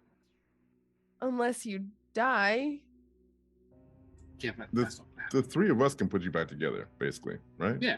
Hush, Nightingale, Millennium. I'm a songbird, not a medical bird. Thank you. Ah, yes, the medical bird of Southern California, known for its making nests in the cactus of the Sonoran Desert. Yep, exactly. Everybody's heard about the medical The medical bird is the word. Well, I can tell you that the train is still moving, so you'll have to make a decision soon enough. Why don't we get a little bit closer so we can get a little bit of a closer inspection, but not get too close in case they've got a proximity on them. Making the journey down, one of the things about binoculars is they don't let you see through the grass and scrub that has overgrown the area. And surrounding the heads, now that you get close enough, it is not just a field of heads. Surrounding the heads are dead casualties. Hundreds of them. Like somebody lined up a bunch and just gunned them all down, and then amongst that there are these heads. Also, good news, coming closer to them, you can hear that clacking of jaws that I talked about. And within this distance now, still safe enough, you're not like walking right up to it, you can see that from the best you can tell, these are casualties buried up to their necks or sometimes their shoulders. Yeah. Can I make a search check elevated around the trees or tree line to see if there's maybe like sniper's nests that maybe this might be like a bait kind of kill box situation? All right. Ooh. Can I do it by binoculars? Can I do Oh, yeah. I assumed, yeah. Thank God. Okay, that's 7/5 that way. Oh, boy. Oh, did you roll, if your binoculars are +2, did you roll 5/5 or? Oh, no. It was originally 3/5. So with my awareness plus my binocs, it's 7/5. Yeah. There are no, I mean, like there are a few spots where like you could climb up to a tree and kind of brace yourself, but in terms of like there in a good ambush point, there's not a lot. And they're just you don't see anywhere. There's no like glint of a scope coming up from the rock lines above you. There's no evidence of anyone creeping around. It looks, I mean, aside from the just the continuous snapping of jaws, it's actually quite well, that and the field of dead casualties. Aside from those two things, it's quite serene. So it could be that these people were maybe, I don't know, these casualties were maybe prisoners, being punished before they turned and were buried. Because I doubt people would have buried casualties up to their necks. Why not just kill them then? Yeah. Well, they could have just left whoever these people are. They probably did something really bad, and this was like a form of torture. I don't know. But why is it so close to the train tracks? You could have done it anywhere. You could have left it out in the forest. You could have, put them close to water, or, you could have done any number of things. So why situate them around the train tracks like this? What's the point? Somebody marking their territory, sending a sign, maybe? Hush, remind me, you just had a regular success? Yeah, it was, okay. It wasn't critical, just regular. Well, so for the sake of it, if someone wants to, like, in my head, I have separated between Hush is searching around the field looking for an ambush. If someone wants to make an awareness check actually in the field to kind of get a look at it, I would take that. Another skill that can be useful here is foresight, which allows you to kind of ask, hey, would I know this questions? Would I recognize this questions? If you have Ubix specs, you can do research. You can go on. There's a forum actually that people in the Lost use to communicate, and you can be like, hey, essentially like r/what is this thing? Put a picture of it up and see if someone has recognized it before. So if you don't have information, there's lots of ways to get it. You could also contact a reference. You still need to spend a Ubix charge to communicate with them, but you're allowed to have as many references as you have charisma. So there might be someone who who might be able to help. Nightingale, can I nick your Auspex a minute? Sure. I'll hand him over. Yep, I'm gonna go on to Reddit 0.5 and I'm gonna use research to take a picture of the head. Yeah, dead it. I'm gonna go on to dead it, and then I'm gonna see what if anybody's seen in like these sort of heads anywhere else in the country or anything. In the canon, it's called Lifelines is the name of the forum. It is operated, yeah. Ubic for ubiquitous is a kind of Starlink internet where they use mylar balloons. They put them up, and there's just a big network of them giving internet out. It cannot be controlled by the government, which is why you still have access to it. And then there's lifelines is the name of the forums that takers and their enclaves use to trade information. So Nightingale, you burn a charge off of your Ubix specs, and then Doc, go ahead and make your research roll. Yeah. I got the dice. That is a 9/6. So there you go. Very lucky in that regard. So you take a picture. What is this thing? And you have to wait a little bit because I mean, like the bandwidth isn't that great, and you're at the mercy of people who know what it is. You see a lot of things filtering in where not unlike Reddit, it's a bunch of sarcastic responses saying, oh, it looks like a Grateful Dead concert. Get it? Like dead heads. And then someone has given it Lifeline's gold or whatever. Eventually an answer that is useful does come in, though. And the person says, actually, I know I've seen this before on our side of the things. In Wyoming, it was a trap set by the Black Math. Go ahead and see, but look around. On some of the dead ones, you should be able to see like a DDJ or something. A DDJ is it's a tool invented. This game takes place 10 minutes past tomorrow or 20 or 30 years in the future, and it's essentially a door jam that they would use to secure buildings, where you attach it to one end and it's got a trigger, and then when that trigger goes off, it explodes with carbon monofilament wires. So you can throw it down a tunnel, detonate it, and it creates an instant zombie-proof barrier. Or if you walk there, it perforates the shit out of somebody's close enough to it, and you find yourself pierced with all these wires. Based on that information, Doc, you give that to Nelson. You'll be able to see, several of them, not all of them, several of the dead casualties are rigged up that way. The rest of the post is a tactic used by a group that are essentially death fetishists. All those doomers who were humans are killing the planet, we are the problem here, the zombies are the thing, and their goal is to just create as many casualties as possible, take out civilization centers.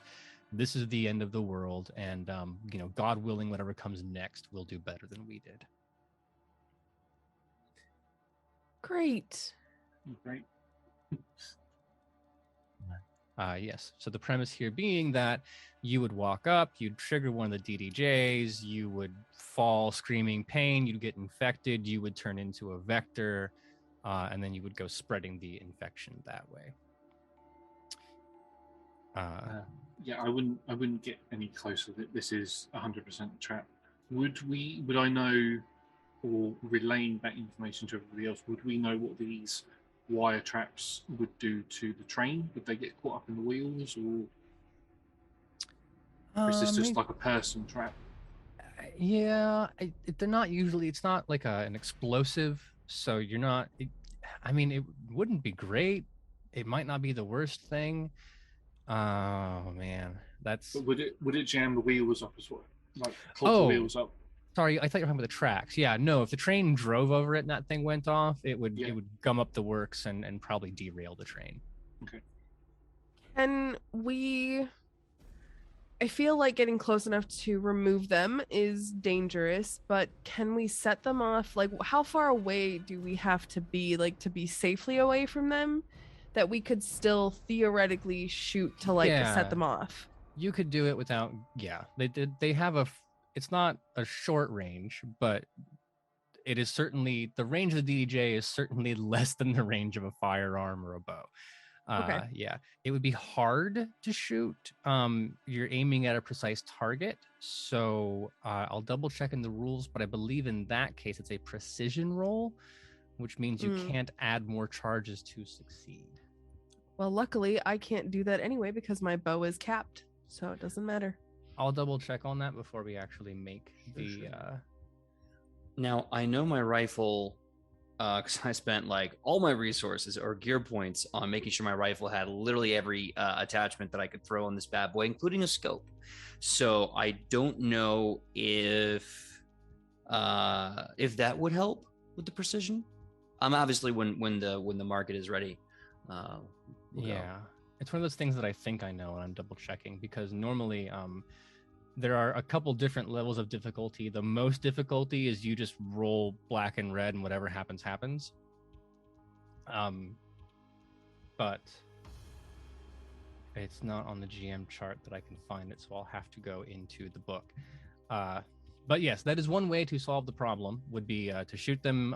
You could also do mechanics to disarm them. Now that you know they're there, I will say you're not going to stumble across one accidentally. I will also give you the benefit of the doubt and say you're not just going to go running up, that you'd be being careful, and that because of that you wouldn't. If you fail the roll, we would say that just doesn't, you can't disarm it. If you critically fail, it goes off. If you critically succeed, you disarm it in a way that lets you keep it and you could sell it later. A normal success on disarming it means that you're just, okay, good, it's not going to go off now. I will ask though, Doc, do you have a mechanics kit? I do, yes. Okay. So I haven't got the statistics for it. It will take you charges off of that kit because you're going to be using specific tools. It's not with the engine. You could just move the various pieces around, right? You could connect the hoses and such. But this is a pretty specific device that will require the use of a toolkit. You're going to need some of those really fine tools that Millennium keeps stealing. Luckily, last time I checked, I had all of them in there. When was the last time you checked? I think it was this. When did you ask me to fix that speaker of yours, Hush? I want to say like 2 weeks ago.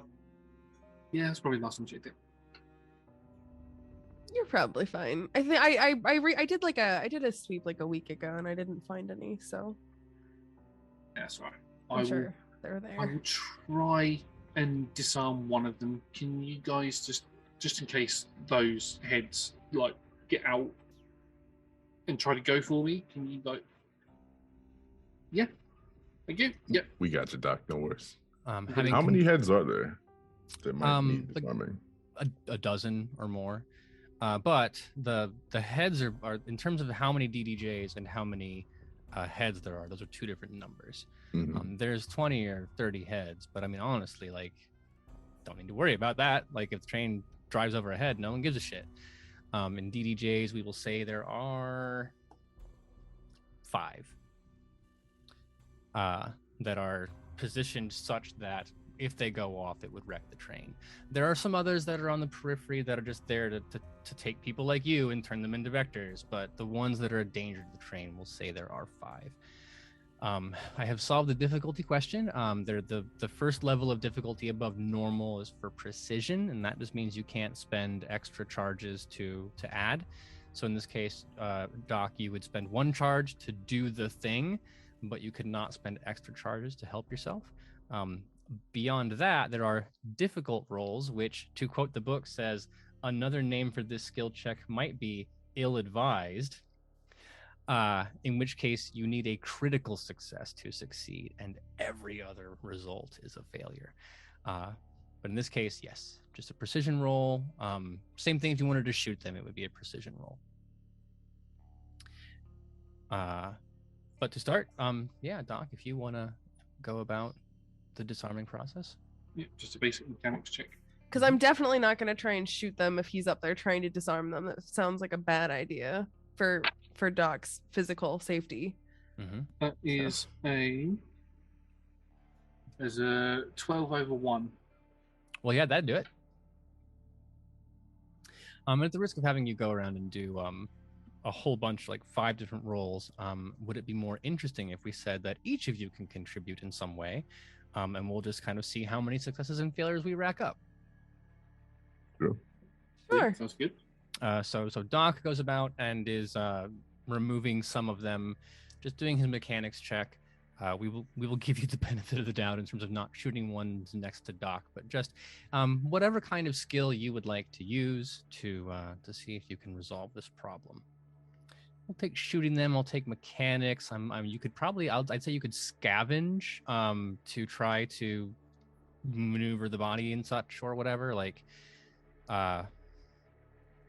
I'm open-minded to some creative solutions if you don't all just want to shoot, if you don't all just want to mechanics. I'm trying to think if I would want to use my sensitivity point, but drawing a blank. Well, I can at least make things worse for everyone, regardless of what skill I chose. I rolled double sevens. You can spend a point of willpower to buy off that critical failure if you'd like. Yeah, I'm definitely going to do that. I do not need this to be the time I crit fail. Yeah, because when one of those goes off, I'm a big fan of the child psychology rule of critical hits. Like if a kid is being a nightmare, you're not supposed to say sit at the table and eat your peas. You're supposed to say, well, do you want to eat your peas at the table or on the floor? And if you give them a choice, you trick their child brain into like not being bratty about it. And I have found this also works on players in TTRPG games. So I can give you a choice. I thought you were going to say me specifically, and I was about to get mad. He did say bratty, so that's why I went there. So I would give you a couple options to choose from in terms of how a critical failure went. I'll let you hear them first if you don't want to spend the willpower yet. We can say that in shooting it, there was another one that you didn't see, and it sets up chain reaction. Chain reaction. I would roll randomly to see which of you needed to make an athletics check to dodge being injured by the DDJ. That's option 1. Option 2 is that something happens with the tracks, not enough to cause a huge problem, but that grinding noise of the steel being moved around would cause casualties to arrive. So, not gonna lie, I kind of like the potential drama for the chain reaction. But I want to get everyone's consent, because that means one of y'all is gonna have to, like, get down Mr. President out of the way of this bad boy. So who's feeling feisty?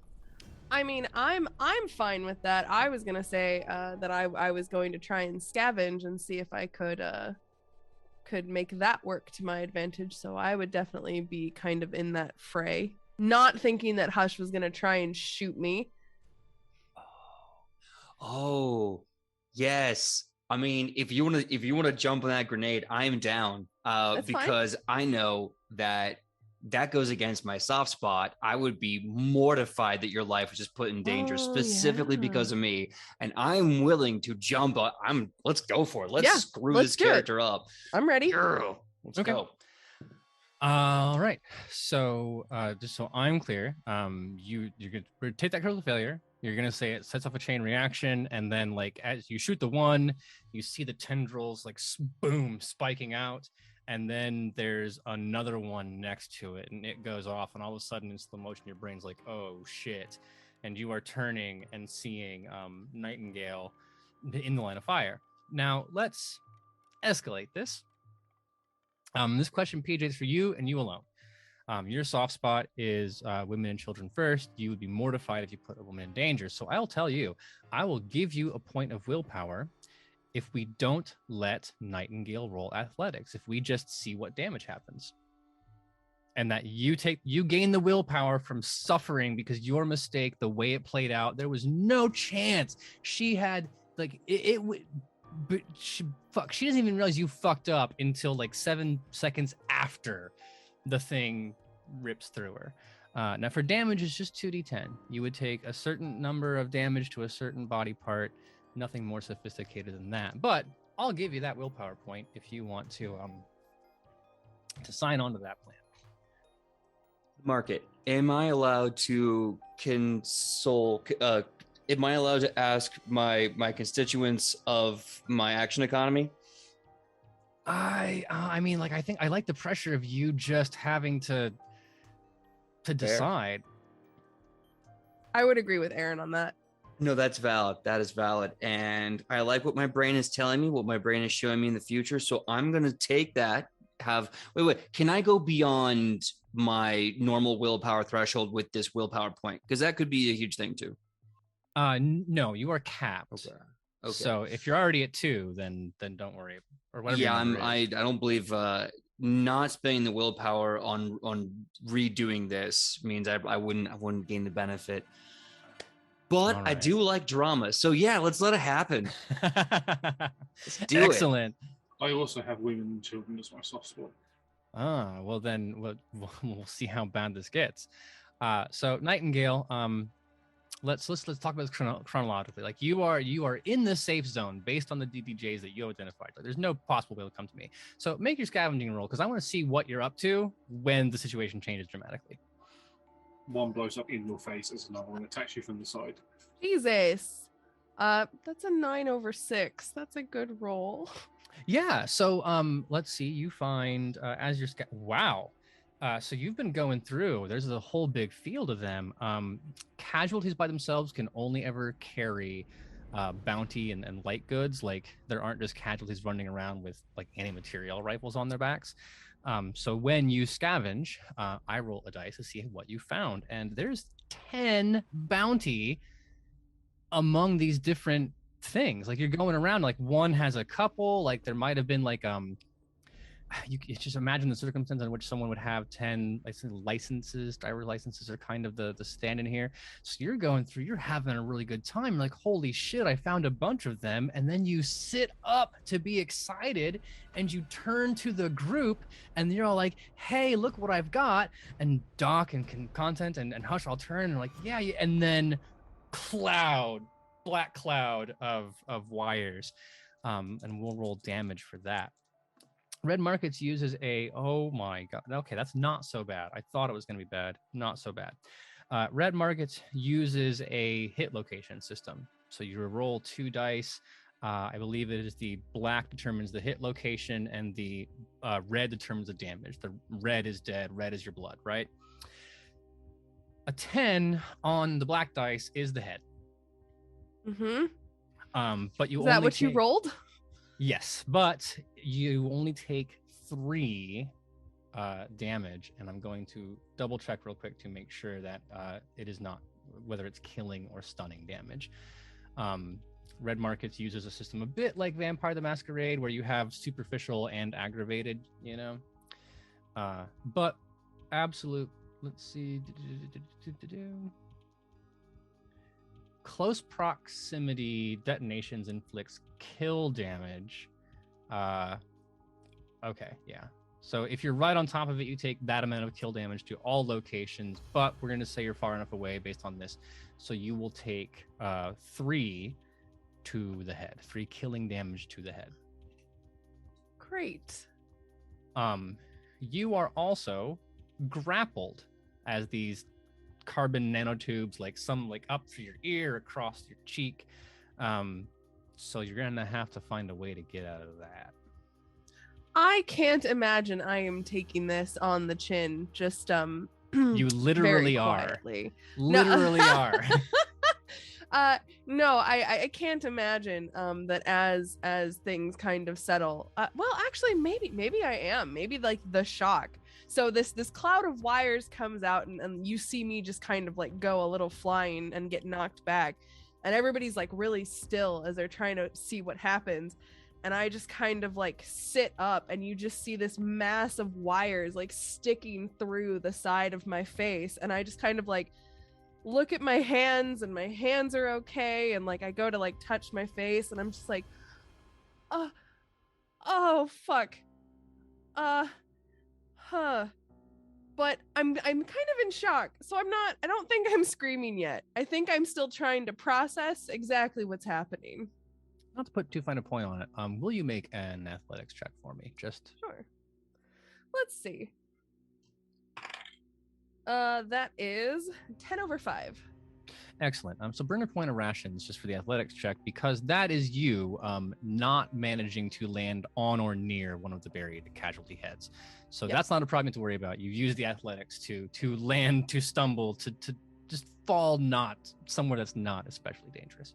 Great. I will be straight over to Nightingale trying to help her. That doesn't. Hang on, let me just go into. So I'm going to have to go into my toolkit to get a pair of pliers out so that I can cut it, and then I'm going to have to go into my med kit, which is on the other side, to get the healing bits out to then heal her. They tell you as being a Boy Scout, if you get pierced with a fishing hook, the first thing to do is to straighten it out, and then you don't pull it back because it's a hook. You got to pull it forward, and it's like that, except there's carbon nanotubes and all kinds of other nonsense. And my head, my face, my brain. Yeah, like up through like pierced like the meat of a cheek, right? Yeah. And then like the other, it's not great. These things did some good penetrating.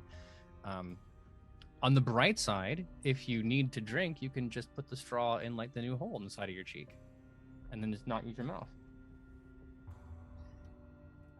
I'm also running over there in both anger and panic and confusion, like weapon, just like running over. And then once I get there, I'm just like, you got this?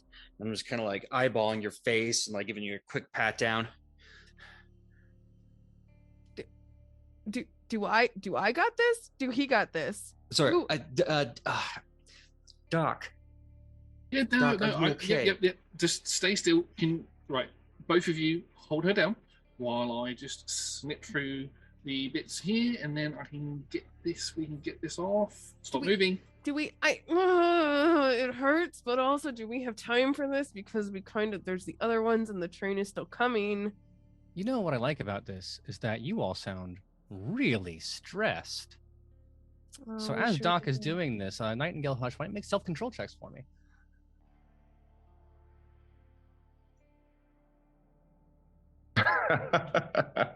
That good, huh? No, I rolled double nines. Double nines. 6 over 8 for me. Okay, well, critically failing the stress test, unfortunately, upgrades it from the level that it was to the next one. So, in this case, that is that's trauma. We'll call it trauma for Nightingale from experiencing injury, and you will take it's 2 for being seriously injured, and then it becomes 3 because it was one of your asshole friends. So take 3 to trauma. I think that feels correct, though, given what happened. I think a little bit of trauma damage. Yeah. Hush, for you, watching a dependent suffer because of your actions, and takers including your dependents here, is 2. So you'll take 2 to detachment. Okay. I don't know. Doc, we'll come back to it in a minute, and I'll just ask Content on your own. Is it I want to say it's a stress test because like these are your coworkers and like this is the kind of fuck up that gets teams killed. But I'll say it's a pretty light if you fail, it's a pretty light burden because like you didn't do it, you're just kind of watching. If it sounds fair, then Doc, would you also like to make a self-control check for me as well?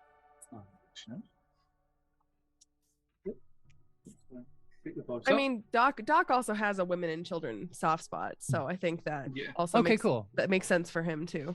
Then I'll upgrade it if he fails and make it worse. 11 over 1. Okay, so then you will just take 1 to detachment. Detachment, my coworker is a fucking idiot. How could he possibly? He's reckless. My life is in the hands of someone who makes those kind of decisions. I am not long for this world. And then what was your roll? It was 2 over was 3 total. Oof. It was a black 2 plus 1. And a red 3. Okay, ties go to the market. So you'll take 1 to detachment. Just again, like this is your sniper, right? This is unbelievable. Yep, kind of is actually, and yet. To get the healing part, Doc, you will roll your first aid skill, and then the natural result of the black die is how many points you'll heal there. My first aid kit says spend charges to make a first aid check on an injured. Hit location with the player's choice. Extra charges add bonuses to the check. Every point of black can reduce a box of kill to stun or stun to be healed. Okay. First aid. That is I rolled a 1 and a 2. That is a 4. Hang on. That is a 5 over 1. Okay, so you can reduce 1 kill to stun and then 1 stun to healed, which means you'll have, so it costs you 3 of those points you rolled to reduce all that kill damage to stun damage. And then from there, you could heal 2 of those stun damage away. So you will end up with 1 stun damage to your nugget. Yeah, I'll do that. Well, that's actually way better than I was expecting. Was not. I mean, I don't look pretty. But you know, here we are. I was worried because you only get 10 damage to your head, and like 10 killing in the head, that character is gone. Yep. And then like if you fill it up with stun damage, they fall unconscious. So I saw the first 10 come up and I was like, oh shit, I'm not ready for V to die as we head in. How bad would you have felt, PJ? The answer, Alex, is like shit for 10,000. Yeah. Yeah. Big time. But I mean, I'm still thinking about the mission as Doc is doing this. So I definitely still pointed out that like the train is still coming, and we still have at least 2 of these. Because how many Hush set off 2? 1 and Oh then a no, second no, one, no! or- His fuck up, like yeah. All of them are done. Yeah, and I was Oh. gonna let you have some more opportunities to search, but at this point, like Doc disarms 1, or a couple of them. He's starting on like the right side of it, and then Hush is like, "I fucking got this." And on the left side, you just see like just down the line, and then just all Got it. shredding Okay. through all of that. Got it. They have a small explosive charge. It's not like a big bomb, so you're not going to like have casualties coming in. But we've learned a lot about, where did you get that scar? We can ask in the future, and you can just gesture at Hush. I think weirdly, this 10 extra bounty that we got isn't gonna go to Hush. Weirdly, don't really feel like sharing. Something tells me not really in the mood for it. That seems fair. And well, that is the conclusion of the second leg. That's the way that Red Markets works, is you create small scenarios, risk versus reward. And then the job is a more complicated thing. So in the very first case, there was the truck that was there. You had to get rid of it. If you'd failed the mechanics check, it would have cost you the resources of rations to push it out of the way. You did the scavenging, hoping to get a little extra reward. It ended up costing you some resources. And the same thing has happened here, that clearing this trap, you had the opportunity to scavenge, but like had you just said, no, fuck it, we'll shoot one, set them all off, you wouldn't have gotten the 10 bounty, but then you also wouldn't have had to spend the charges off your kits. And that's the core loop of Red Markets. We've been going at it for about an hour and a half now. So how do we feel about, we'll take a little break-a-rooney here. And then when we come back, we'll continue on with the scenario and see what happens. Sounds good to me. Sounds That's to great. me. I'm hip. Let's do it. Awesome possum. Then we will be right back. We'll be right back. Awesome. See you in a bit. Welcome back, everyone. We've had a chance to go refresh our drinks, visit the little cast room, and for some people, have an important discussion about choices that you make in role-playing games that affect other people. As we left the group, Doc had done a pretty actually good job stitching Nightingale back up together, removing most of the kill damage, leaving her with only a little bit of stun from that DDJ explosion. Everyone is feeling a little bit of the stress from the encounter. The loss is not a friendly place, and sometimes things go wrong. Sometimes those things go wrong because your teammates do them, and that is just the way that the world works. Not naming any Hush names or anything. Yeah, Hush. The least you could do is apologize, right? Doc, by the way, good job. Good job on the work. But Hush, come on. Thank you. So Hush walks up to Nightingale. On his arm, you see this kind of like kind of neoprene bracer with a little slot, and in there is his iPad or his iPod Shuffle or whatever that he has connected to his stereo system. He hits some things so it goes off stereo, pulls out 2 headphones, pops one in his ear, pops the other in your ear, starts scrolling through, and starts playing Sorry by Buckcherry. And then he looks at you for a while, kind of looks at everyone else, leans in, You don't tell anyone about this. Understood? Okay. Okay. Goes to his secret files under his his jams, and then starts playing Sorry by Justin Bieber. And he gives you this look like,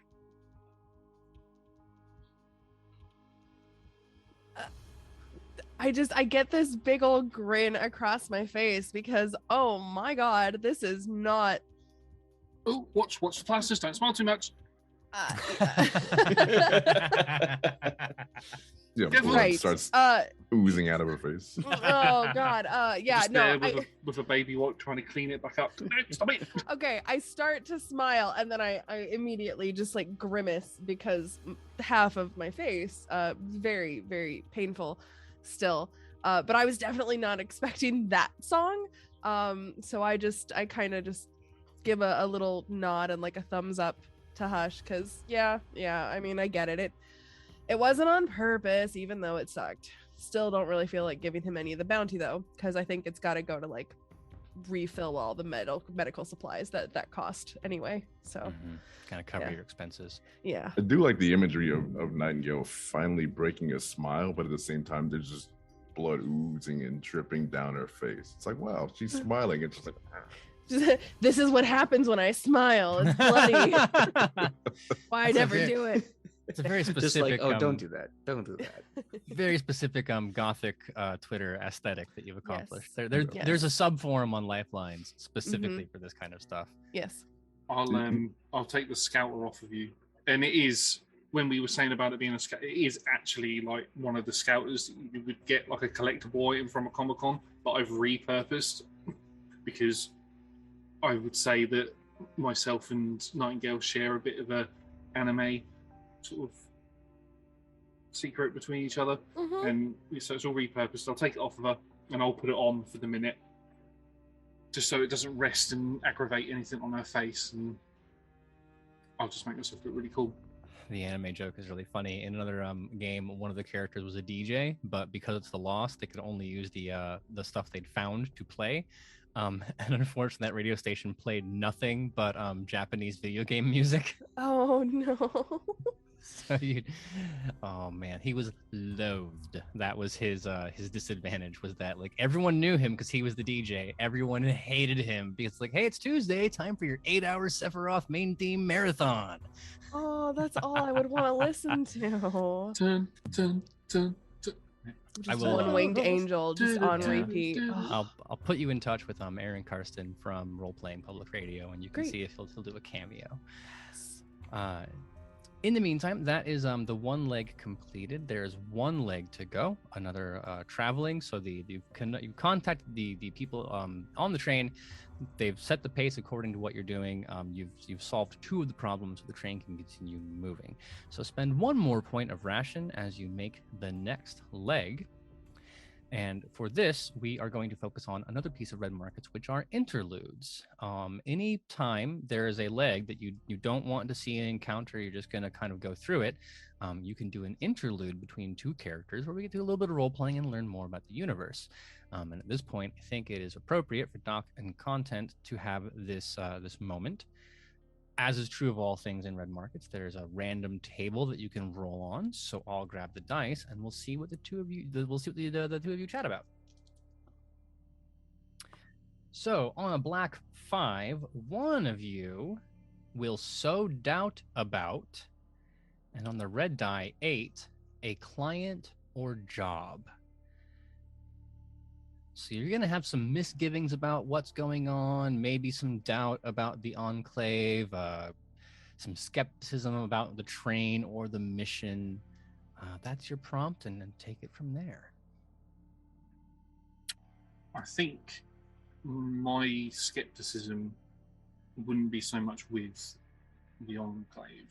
I reckon that would probably be more content because of your life as a content creator, maybe. But mine would be definitely, I don't like being out on these missions. I would much prefer if I was sort of a homebod inside the cart. So I would definitely be speaking to you while we're traveling, while I'm not looking after Nightingale once she's stopped smiling and stopped oozing. It would be more of a case of, I would talk to you, and it would be along the lines of, I don't understand why we have to take it in turns coming out here. I mean, I know how to fire a gun. I'm not particularly good at firing a gun. All I do is patch you guys up and, scavenge. So why can't I stay on there? Or why can't we stay on there? Why can't we be the ones in the top? Those guys are wearing full-on football outfits. Why can't they be out here doing it and we're on the turrets? Doc, it's part of what we do. I mean, imagine this. Sorry, there's like a thunderstorm going ham Yeah. outside, and it's That Foley's nice. Can you hear No, that let- thunderstorm off in the distance? No, yeah, we'll wrap this in. You can, Yeah, you it's can. like a There's sheet of water going there's a horizontally. desert storm rolling into this moment. You all have No to get shit. your wellies and your wet gear on because it's about to downpour in universe. Well, Mhm, yeah. mhm. Insert Stop. rain music. Doc, think about the terrain, right? Imagine there's one person pushing it and there's 10 people pushing against it. We've all got to do our part, man. I mean, look at this place. It's still our home. It's still the place. It's still the place we used to call home. Imagine we all work together to rebuild this place. It could be better than it was before. It's just a shame that the Enclave won't work with any of the other outside territories or people that have, formed their own communities, so that we can do that and we can just rebuild, get rid of all the casualties, stop the spread of the infection. Wow, this shit's going deep. Wow, that rain's really hitting hard. Yeah, it's pretty emotional over here. But that's what we're here to do, right? We're here to show the world what we can do as people. I know it's hard. I know none of us sleep well at night. But if there's anything we can do to make this world a little bit better, we have to show the Enclave, we have to show everyone that we can work together and build a better world. I've just got a feeling that the Enclave don't really care about us on the rank and file. Doesn't matter what we do, they'll just carry on doing what they're doing. They'll reinforce their walls and lock out people, and eventually, there are people who buy their way into it, but eventually they'll stop that. Once spaces fill up and there's no more accommodation in the big cities and all of that sort of stuff, it'll just stop. And then the people like us will be left to fend for ourselves, even though we've done all the work. Yeah. I mean, I see where you're coming from, but I still have hope that we're going to work together. I mean, the Enclave is made up of people, just like you, just like me. I mean, geez, there's my power going out. The Enclave is made up of people just like you and me. If we can show them, meet them one-on-one, show them the humanity of everyone that's left. There's a chance, man. There's a chance. See, I'm always the Dobby Downer, and you're always the bright sort of light that we always come to when we want a little bit of hope. So it's always good to talk to you, Content. Well, yeah, Doc, it's your job to basically touch dead and dying people. So I can see why things get a little shitty for you. Yeah. You ever thought of adopting like a puppy or a kitten or something? Nightingale's got Millennium. I actually have a You cat. need like a sign of life. Oh, I do actually have a cat. right. Not on the train. It's back where where we come from. But I do have. That's my own. It's the only dependent I have, unfortunately. Your only friend? I lost some people to casualties. So anyway, let's not get into that because that's just Anyway, thank you for that. I needed that. Let's positivity. Let's do that. Yes, and hopefully this thunder and lightning disappears in a minute because I really want to get back on the train because I'm starting to get wet. I love it, Doc. Bring it in. I'm just gonna go. I'm gonna guess you're quite big. I'm gonna come right underneath and be like, and my arms don't quite get round because you're all muscle. I mean, yeah, the only people you can trust are the people that you work with. And Doc is absolutely right. I mean, huh? The only people you can trust are people you work with. Well, Not I naming mean, any hush names. sometimes it does go wrong, but I mean, Hush caused you trauma by accident, whereas people in the enclaves, the kind of people you work for, they kind of do it on purpose. The end of the world changed many things about how you live your lives, but it did not change the fact that some people have lots of money and want to exploit the people who don't. Because, yeah, if you have enough money, you can pay other people to go do the dangerous shit. You're out here risking your lives so the people on the train can live the way they live, and so the enclave can live the way that it lives. But in small moments like this, at least you can find comfort in some people. So you spend the way walking through the storm. It's not great, but I mean, this is not the first time that you've had to be out soaked. We don't really have the luxury and the loss of just avoiding weather anymore, and you're all fairly used to it. Not pleasant, but it's not the end of the universe.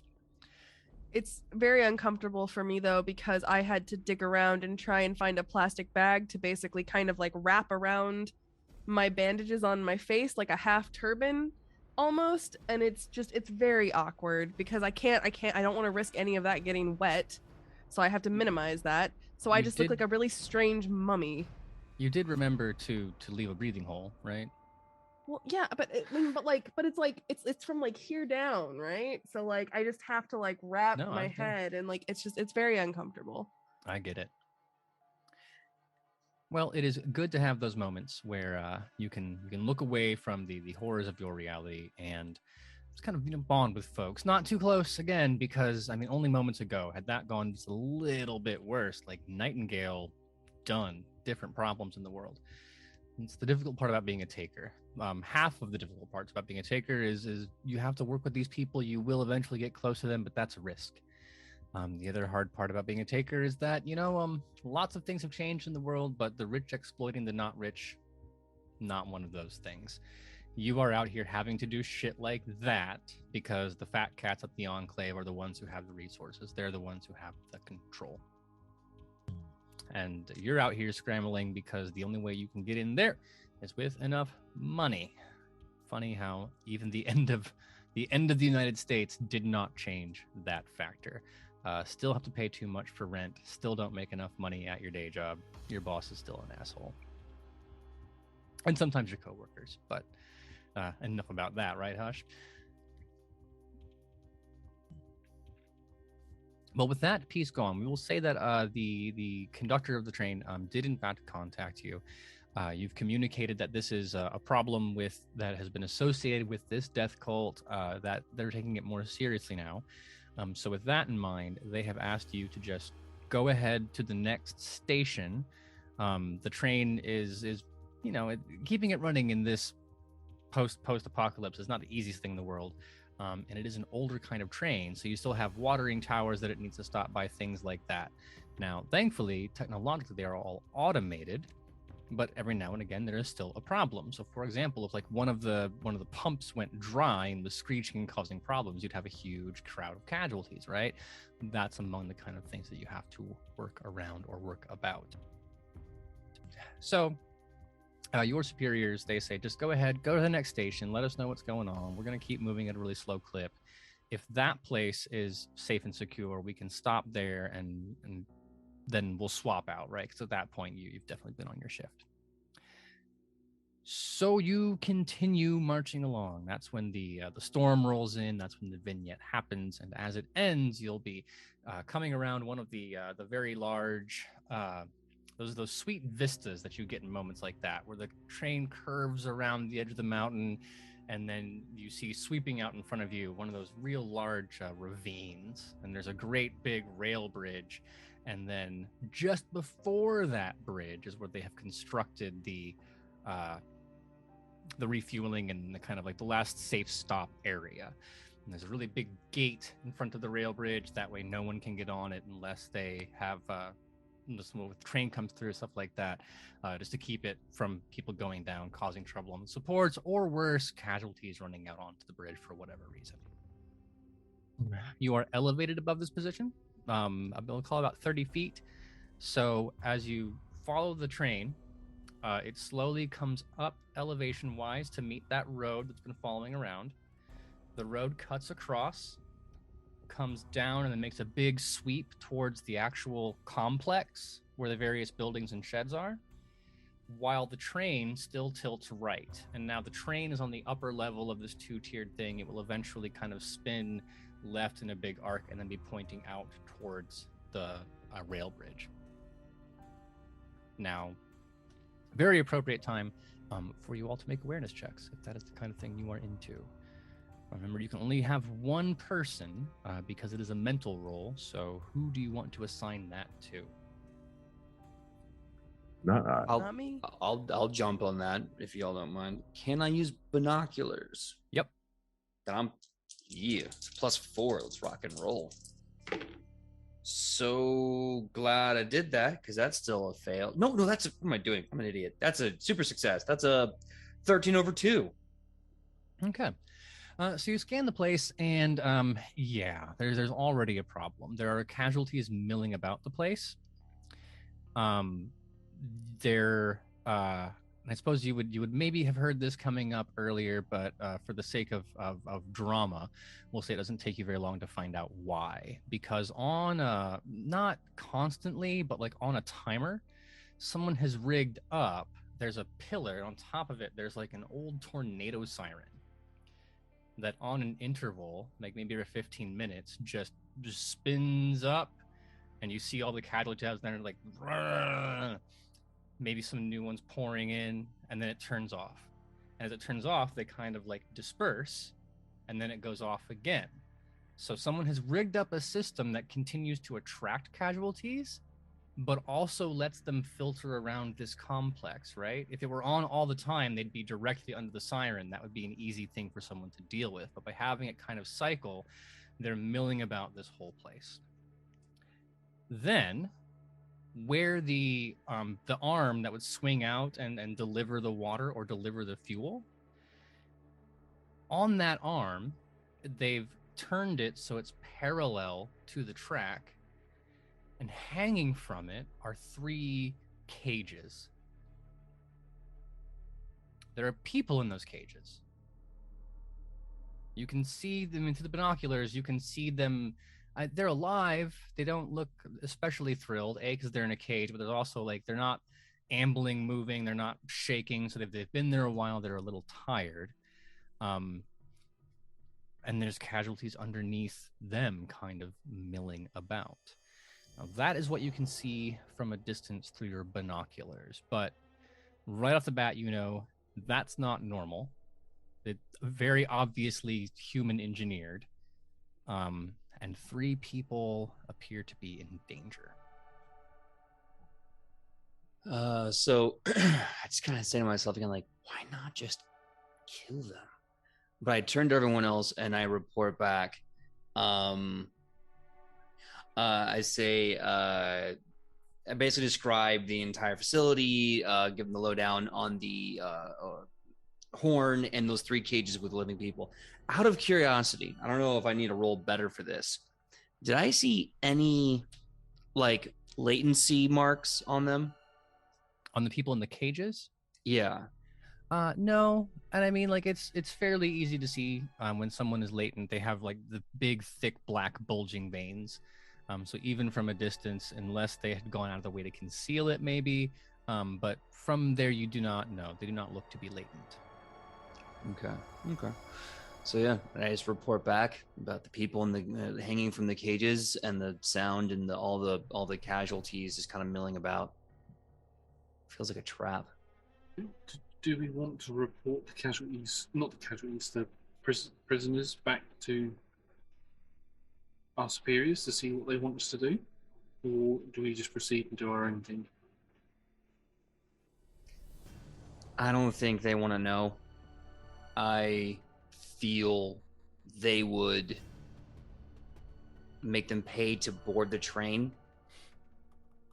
That makes sense. So we could just release if we are able to, we can get them out and then they can go off on their own. Yeah. You could do your idea, or, and hear me out, I killed him. Excuse me? Peace and mercy. Let them rest.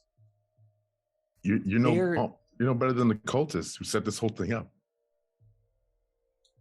Those 3 people are starving right now, being used as bait for the casualties, hanging, I don't know how many feet off the air. We go to save them, we're dead.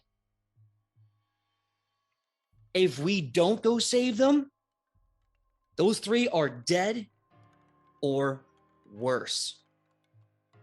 Casualties. And no one needs that. It is shit. I know, but what are our options? Killing them will draw attention, though, because you have to shoot them. I'm quiet. I believe his rifle is silenced, yeah. Listen, we kill casualties. That's part of the job. And we'll defend ourselves, certainly. But just to kill helpless people? I can't sit by with that. Market, I have a question. Mm-hmm. Does the train need to stop here? Or could it go on to the next station and be fine? No, it would need to stop here. If nothing else, if you solve no other problems, regardless of their moral complexity, that equipment they're hanging from needs to move. So the cages can't be on it. That's a problem that needs to be dealt with in a way. Okay, that's great. Yeah. Okay, that's kind of what I was thinking. So I mean, as they're having this moral dilemma discussion, I'll just say it doesn't matter what we do, but we have to move the equipment because the train needs it. We're fucked if we don't. No, not arguing that. It's just how we do it. Either way, the cages have to come off. The siren, is it linked? Can you see where it's linked to? As best as Hush could tell, there is cabling running down to the ground, but this complex of buildings, there's a small shed where there's maybe a circuit breaker that runs off to some solar power, or some battery system or a geothermal, whatever, right? There's a second building that controls the pumping equipment for the fuel or the water. There are several large tanks that collect those various things. So for the fuel tank is probably long, dry, or if it's being maintained automatically. The water tank has been rigged up to collect rain and such, so there's still things to pump in. So there's a small assembling of various buildings, and the tower with the siren on it is poking up out of the middle of that. So you know it's rigged to something. It's connected somewhere, but the controls could be at the bottom of the tower, or there could be that cable could still run off into another building somewhere. Yeah. I think the problem that we've got is, from what Hush has said, the casualties move away once the siren goes, but then they come back again once the siren's there. So that gives us an opportunity, or it gives us a time frame, a safe time frame when the alarm's going off, because they're drawn to that. So if we're able to get to the siren controls, we can set the siren controls to go off constantly, in which case that should then draw the casualties that are around it and the casualties that are under the cage to that. We can then get the cages down with the people and pull the train in, hopefully. But we need to find where the controls are. And if we basically go off to do that, best I can offer is making sure that I'm shooting at your rear, so I can basically kill any casualties that are chasing you. I don't have mechanical skills. I'm not going to be a lot of help once we go inside for the horn. Yeah, the main thing is going to be is that we move when the siren goes off, and when the siren stops, we we stay as still as possible. What's the intervals? How long does the alarm go off for? You're on about 15 minutes on, 15 minutes off, 15 minutes on, 15 minutes off. Oh, that's plenty of time. Okay, so if we set a 15-minute timer when it starts, then we know 2 minutes before that we need to find somewhere high up, somewhere that we can hide where any shambles and any casualties that move away don't bump into us. And then when the alarm starts again, we move again. Just as an idea. I It's an mean, idea. seems, I hate to use the word easy. It seems easy enough and definitely keeps everyone alive. Yeah. I will say, Hopefully. Hopefully. as opposed to giving you an endless, uncountable horde of zombies, I will say, casualties. I will say that each location that we've talked about, I will just make a market roll for the casualties that are there when you're around, and that'll just represent the number that have filtered out into that specific area. So we'll say there's 5 zones. There's like the center around the tower. There's the water tank area, there's the fuel tank area, there's the pump control area, and then there's the actual like mechanical swingy bit area.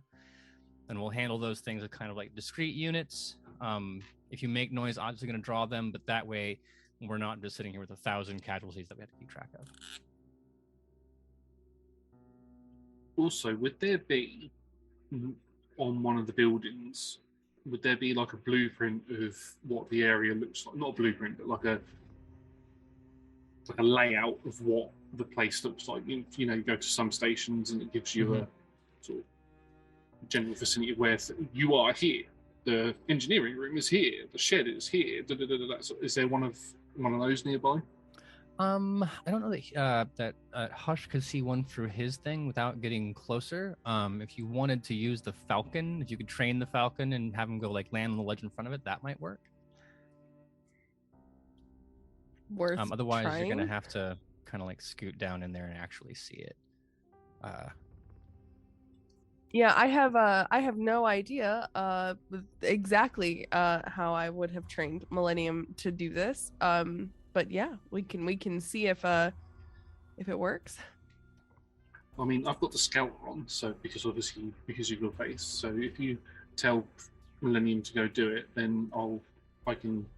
Still have a face. Thank you. I know, but it hurts. I don't need you putting the thing on and causing pressure on. Look, I'm the doc. Don't hurt me. Fun. Please don't hurt me. Move towards content. Doc, while well you're back, do you mind checking out Rash? Oh yes. I'll pull into my pocket. It's gotten wet. Yeah, I'm gonna give you a little vial. Put this cream on it 3 times a day. What? Why don't you do it? You're right there. I mean, I've got to take all your clothes off. All right, Like- later. Yeah, we'll do it later. Yeah. I saw. I'm imagining like when your arms get that big, there's certain parts of your back you can't reach, and you have just like a muscle blind spot that you can't get to. So even if you knows that. Yeah, even if you gave him the cream, he'd be like, all right, but like I physically can't. You want a back scratcher, PJ? Well, It's Nightingale, true and it's real. I have to scratch my back against edges of a wall or up against a tree, and it's not a good look. not We'll a start problem I calling you have. Baloo. I can just part of it is because I'm tiny, part of it is because I have freakishly long limbs. Nightingale, would you like to make a falconing check? Sure. No. Nope. That's a 3/8. Maybe it just doesn't exist, or it's faded beyond usefulness. Maybe the falcon cannot find it, but the map you are searching for does not appear. Do make sure to burn a charge of falcon, though. Mm-hmm. Okay, so should we? Okay, push forward then. Do we want to split up to do this, or should we sit together? I know that Hush talking about being on Overwatch. More than happy to allow that. I will say that it's going to rely on you having a clear line of sight. So there will be times where if you want to shoot, I'll have to figure out a ad hoc system to determine that. But there will be occasions where you just won't have a field of view to help out your friends. Yeah, and that does kind of cut on the efficacy of Overwatch. I mean, if we want to go together, add a character, just knowing what I know about our current weapons, we have a bow and arrow, so that's super stealthy. I would imagine. I know I have a silencer, a suppressor, so I'm also pretty stealthy. But I feel like we put the shotgun in front for when things get loud, and you put the quiet cleanup crew on the back. Have Doc run point ish, so that we can get the mechanic to the point as fast as possible. It gives us the best odds of survival because we have the most weapons going down range. I don't know. What are y'all's thought? I mean, that's the only way I can see us making use of everything that we have at our disposal right now. I'm not that great at sneaking, which is why I normally stay like away from all of the sneaking that you guys normally do. But yeah, we do need to get some controls though, so I'm gonna have to do some sneaking. So time-wise, if you attempt to go, and if you want to go figure out the controls go, if the siren is on, all the casualties are going to be there. So you're going to wait until they start kind of ambling about. And at that point, you would have 15 minutes to deal with the zombies, the casualties that are there, then also solve the problem, which is doable, but there's a time pressure there. The alternative would be wait till the siren's on, let the casualties flow out of some of those other buildings you think it might be in, and then see if you can kind of find the controls rigged up in one of the buildings, right? And just maybe you get lucky. That's my thinking, is to move when the casualties go towards the alarm. That'll be when it will be more free flowing for us, less risk.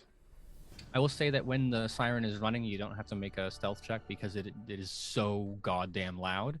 But if you want to move around when the siren's off without attracting casualties, that would require stealth checks. Okay.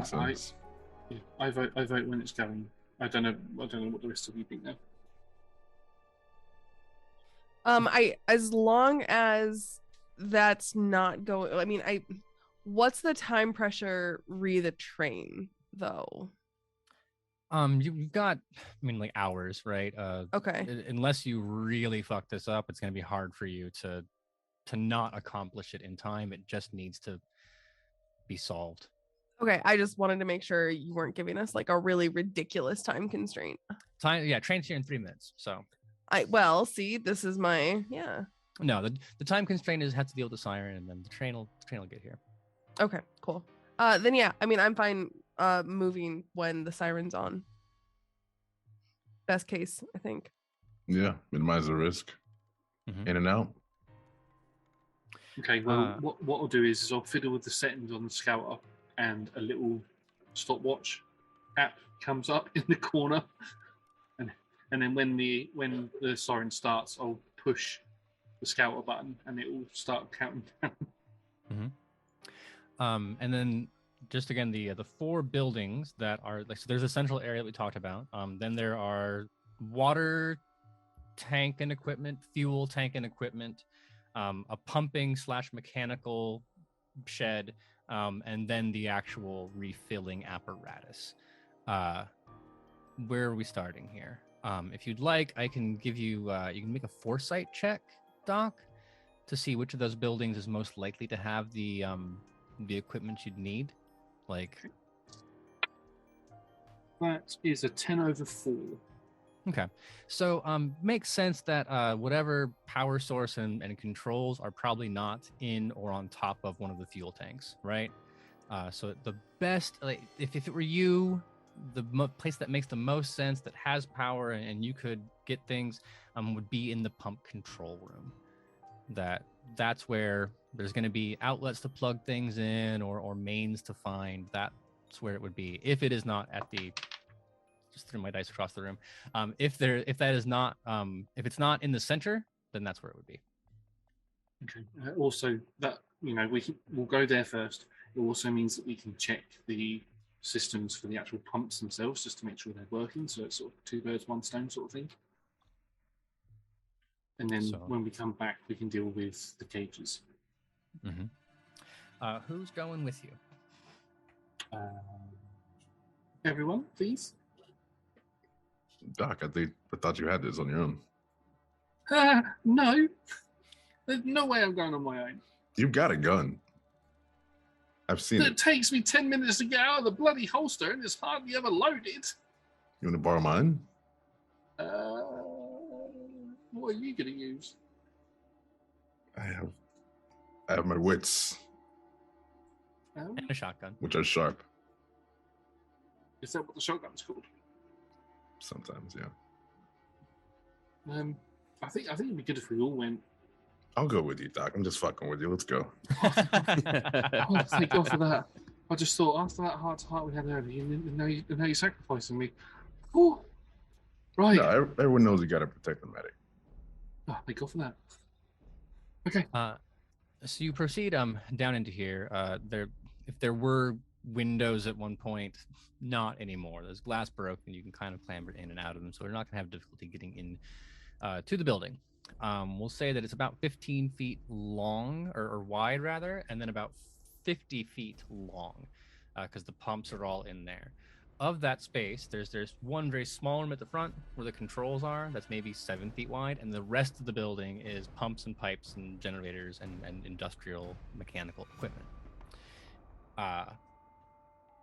Entering, before you even enter, before you make that decision, you will see one obstacle that you're going to have to deal with. Inside the pumping infrastructure room, someone has set off a ton of DDJs after chumming a bunch of casualties into the room. So there are... Have the dice. There are 18 casualties by total count, immobilized by this forest of carbon nanofiber. Now, that wasn't enough to like destroy any of the pumps. All that works. But if you wanted to get to like the valves to open things up, you have what is essentially a thick jungle of nanofiber that is punctuated with a very curious bitey fruit, we'll say. Someone has gone through a lot of effort to chum a bunch of zombies in here and then lock them in place with those DDJs. The controls still work. All that's fine. We will say that there is 2 casualties just kind of like thumping around in that room, being the ones that didn't make it into the main pumping section. And then you can see that there is, in fact, yes, a laptop computer there that is rigged up, crudely wired for power, and that is controlling the siren. Like not like a full laptop, like a Raspberry Pi hole kind of thing, a very crude little piece of kit. Well, I've got a feeling that those casualties there have been set up. So whoever's been in here has obviously done something to the valves and the pipes. So that might be something that we need to deal with as well. Question. Mm-hmm. How difficult would it be for a creature, say, I don't know, something falcon-sized, to get around and snatch up the little Raspberry Pi and bring it back? Oh, it'd be pretty simple. Also, it's only those 2 casualties you have to worry about. If you just wanted to go, like, if you wanted something like Nightingale sized to go snatch and grab out of the control. I thought, okay, sorry. I for some reason my thought was that the laptop was on the other side of the mess. Yeah. Oh, great. Mm-hmm. Okay. No, the laptop's on its own with the 2 casualties. But I think whoever's set this trap up with the 18 over there, well, it looks like it's about 18 of them over there.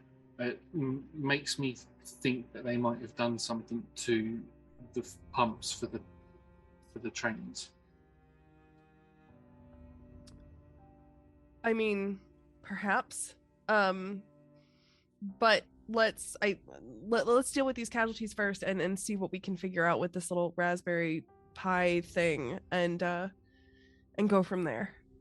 Okay, yeah. Just two. I'll gesture to everybody else. Yeah, I'm just gonna pull out my bow and just give it a quick little plunk. That's the sound when you do it quickly. Oof. Sadly, wait, maybe. No, unfortunately, 6 over 8 for the first one. Not gonna work out there. Hush. You know what? It's hard because I can only see out of one eye right now. No regrets. Hush and Content. Do you want to take a shot? Absolutely. Silence pistol. Absolutely. Ooh.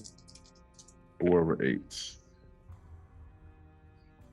That is not Perfect. going to do it. What do you got, Peach?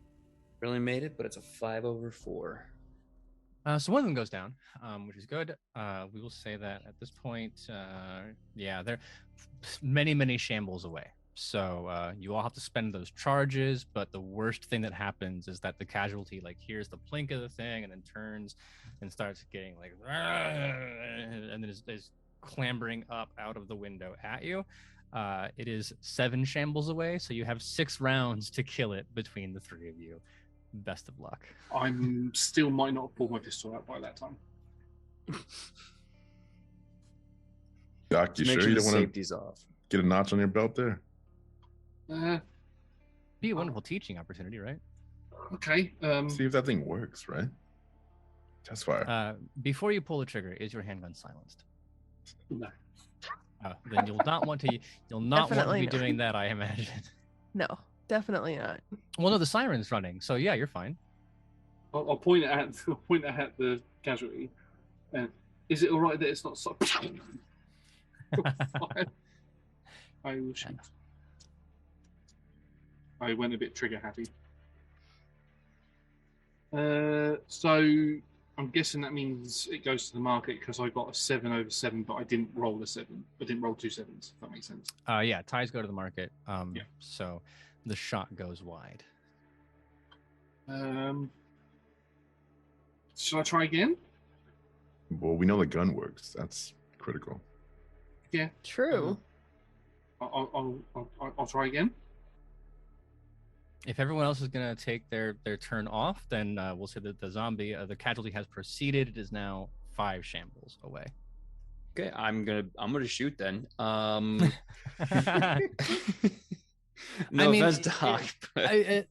Mechanically, Doc has 3 more rounds to try to shoot it before it becomes a danger to any of you. Now, remind me how automatic works versus spray, because I got both. I think spray, you can add charges ahead of time to increase your odds of success, and then automatic lets you do more damage adding after the fact. Okay, that makes sense. All right, well, since we're not too worried about the damage we're doing, we just need to hit these casualties, and I'm gonna roll to shoot to see if There's only one. There's only one. Yeah, the ones that the big crowd of them that are in the pump room, they're DDJ'd up. It's just like, no, not moving. I mean, they are moving, but they can't get to you. Yeah. In that case, I'm just gonna Doc, save your bullets. Oh yeah, that's going to be a 10 over 2. Okay, so Doc is going through a tremendous amount of effort. I rolled a 5. I rolled a 5 of 5. Again, it was goes to the market, but the hit that Hush does, I'm going to count as mine. Oh, okay, yeah. I don't notice that he shot it. I'll go bang, not realise it's gone wide. See it fall to the floor and go. I did it! I hit one. That counts. I'm never firing this thing again. I'm looking around the room and waiting to see if any of you are going to ruin this moment for Doc. No, absolutely not. Okay. Let him have this one. Yeah. Yeah. It's a Like gift. we all, I think we all kind of like look at each other like, oh yeah, good job, Doc. Good job. I hit one. I never want to do it again. You're ready for the fences, Doc. Nope. So I'll see you at nighttime. So you have clear access to the place now. You can get to the pie hole. It's not complicated at all how it's rigged up. You can change the timer however you'd like. Letting it run, the casualties will be in the center area, but that also kind of gives them line of sight, line of smell to you if you were to start messing with the cages. So if you were going to try to fix the cage problem from under, you're going to have to be making stealth checks just to make sure one of the casualties doesn't even like turn around and be like, hey. So you can keep them all there. If you want to come up with a plan to deal with all of them in a big clump, fine. Whatever. You can turn the siren always on. You can turn the siren always off. It's totally up to you. Just imagine this is like a Resident Evil game, and then you just get to control where the casualties go. Are there any bottles anywhere? Bowls? Bottles, sorry. Oh, bottles. Any empty bottles or containers that we could perhaps put some fuel into with maybe some cloths and some lighters? For that, you would have to make a scavenging check just to see if anything's around. Yeah, that is a 9/5. Yeah, maybe not the perfect situation, but you can scramble enough together to make. What was your black die? Black die was a 5. To make 5 Molotov cocktails, assuming you can find fuel. I'll take it out of the fuel list for the trains. fuel tank. Yeah. Sure. The pumps aren't, pumps and valves, right? Oh yeah, we got to clear those things out of the way first. That will be the plan. Well, we need to do that anyway because I reckon they've been sabotaged. I should have said that in character, but yeah. Yeah, I found these. We've got rags, we've got bottles. We just need to get the fuel out of. If we can get rid of those things there, and then once all the casualties are together, we can set them afire. Slowly realizing they have a really dark side. So we have to deal with these 18 casualties. There's no way around it. I mean, strictly speaking, no. There are boundless opportunities to change. Like if you want to let the train show up and be like, look at what we fucking found, that's fine, right? It's a matter of like the risk and reward piece is there something on those casualties that is worth scavenging? Yeah. Do you want the rep with the train when the train pulls up and like sees this fucking mess and they're like, oh my god, you guys handled this? Like, wow, you've got your shit together. I'm also very suspicious that underneath those casualties, where the valves and things are, that something has been tampered with. I will say, it's a mess in there, but I want you to understand that the room is fairly big. Mm-hmm. So even though there's a lot of casualties, I'll say that if you made a successful stealth or athletics check, that would let you get to the valves without being bitten.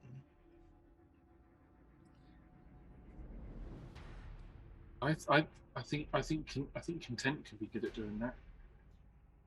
And then the question is, who's gonna deal with whatever is going on the other end?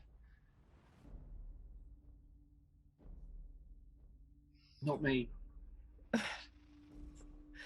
Yeah, because I assume we need somebody to run a little bit of a distraction for the guys to or whoever goes to deal with the valves, right? To try and give them a little breathing room from the casualties. Oh, the casualties cannot move. Because they're stuck in the Right. DDJs, At right? They're all. stuck in Okay. Yeah. So what you're doing is that scene from there's 2 heist movies that I'm thinking of. Like there's Ocean's 12 where he's doing like the laser grid thing, Mm-hmm. and then there's the one where they robbed Patronus Towers that I can't remember of, where one of the female stars does the laser thing. So it's essentially like you're doing entrapment. So you're doing athletics or stealth to like find a way to through the DDJs and bend around to get to the controls without being bitten. Are they able to turn their heads within it? Are they able to do that? Yeah, they have enough movement to where it's dangerous dramatically. The alternative, we'll say, if you wanted to spend the resources to kill them, like it's not going to be hard. If you just want to go and bang, bang, bang, 4 of them, you totally can. That's just charges in your weapon that you don't have afterwards. Couldn't we just get Nightingale? Couldn't you just like take one of your arrows and just sort of go? That was going to be my question. Could we use an arrow and like then pull it out and then continue down the line? Yeah, mechanically, I'd have to double check, but I believe you can try to scavenge after you shoot arrows to find them, because one of the upgrades is RFID. Arrows let you go. Yeah. But again, so we're talking about the post-apocalypse. So these aren't like Bass Pro Shop production arrows. And the risk would be that if you like, okay, yeah, you can scavenge afterwards to see how many arrows you manage to recover in the process. I mean, it's not super worth it. I'd rather just like, if I'm the best person to make the roll, I don't know who's the best person, but I'm really, really great at stealth and athletics. But like if Content is really great at it too, then by all means, my dude, you are more than welcome to slide your butt through, or Hush or whoever. But somebody's got to do it, and it's not worth killing these guys right now. I mean, he's putting this out here, right? On a scale of like 1 to 5. My stealth and athletics both are 3. Same. So yeah, if you want to like tag team or whatever, like seems like we all have the same stats. Yeah. And with the random number generated, these 2 dice, we all have the exact same chance of getting it. So I mean honestly, like my face is busted up, and I've been really, really close to the DDJs. Very fair, like very up close and personal. So I'm fine to let Content get a little closer. Tell you what, I'm not really keen to do it. So let's go. Yeah, 100% safest way, just spend the resources, kill the casualties. Then so this is your risk reward, right? You will have more resources later if you take on the risk of being bit by doing this. Also, if you do an athletics check, you can burn extra rations to improve your results. Right. So you have a couple different options here. Just to but make sure if we don't kill them, we can't scavenge them. Yeah, if you don't kill them, you can't scavenge them. And if you fail this roll, like it will attack you. And this is the thing about red markets is like the attack succeeds until you do something else. So failing this athletic check means that you have stumbled into something and a zombie has a piece of you. So fine, I guess we'll kill him. Yeah, scap him. Yeah. I tell you what, hang on, before all of you use your resources, let me or somebody use my gun, because I'm not going to use it, to use that first, and then use your stuff. Does that sound fair? Sure. I mean, yeah. Hand it over, Doc. I just however it ends up, we'll say you needed to burn 6 charges to kill enough casualties to get a clear shot, no risk to the controls. Okay. But because they're immobile, you don't have to roll dice for it, right? Because you can just point the thing directly at the head and go. So there's no need to go to the long combat thing there. Yeah. Just if you want to Doc burn 6 charges off of your pistol. Yeah, I'll still hand it to Content, because I would still miss even though they're stationary, and I would be point blank. And then I mean, if we're gonna scavenge anyway, I mean, I'm fine using bows because hopefully I can get some of those arrows back. So if you want to clear out the whole place, there are 18, so you have to burn 12 more charges. Yeah.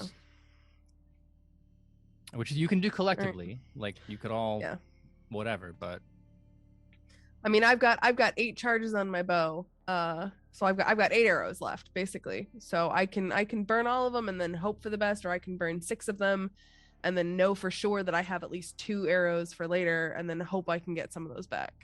This is also a good time to talk about your adaptability score, your ADP, because that is the amount of times you can refill your gear. So if you have an ADP of 2, that's twice that you can say, I'm out of charges on my gun. I brought extra magazines and refresh it. Oh, okay, good. Yeah. I've also just realised that as part of having a handgun, it has hungry, so it takes 2 charges for every 1 use. So I did use all of it when I let Content use it. So Doc, you're out. If you want to put more bullets in your gun, you have to spend one of your adaptability points for this adventure. No, I think I will remain out. Mm-hmm. And it's a bit like languages in Night's Black Agents. You can just decide whatever. Like, you don't need to plan it. It's not D&D where you need to plan in advance how many fucking arrows and torches you brought. You just have 2 times you can say, oh yeah, I brought more of that, or whatever your ADP score is. Okay, great. Well, I will burn my last 8 arrows for my bow. So those are for sure done. So there's 10 more that get taken care of. I'm hoping that I can get some of those arrows back, and worst case, I'll blow an adaptability point. So of the 12 we needed to kill, Doc killed 6, you've killed 8, so that's 14. There are 4 more, we said? Yeah, there were 18 to start. So Doc used all of his before, I thought. Yeah, there were 18 total casualties in the building. Doc killed 6. No, because my point was like his gun is hungry, so he used up charges from before when he was like shooting. So I don't think he has any to spend. So right now it should just be 8 from me. Okay. So then there's 10 left. I took I some don't out. mind. Yeah, I don't mind taking 5 if Content you want to also put some rounds in these bad boys. Yeah, I'll take the rest. No problem. Okay. So burn off those charges, and then you can do 2 scavenging rolls. 1 to see what is on the casualties, and then 1 to see Nightingale. You specifically will roll a scavenging. If you succeed, the result on the black die is the number of arrows you've recovered.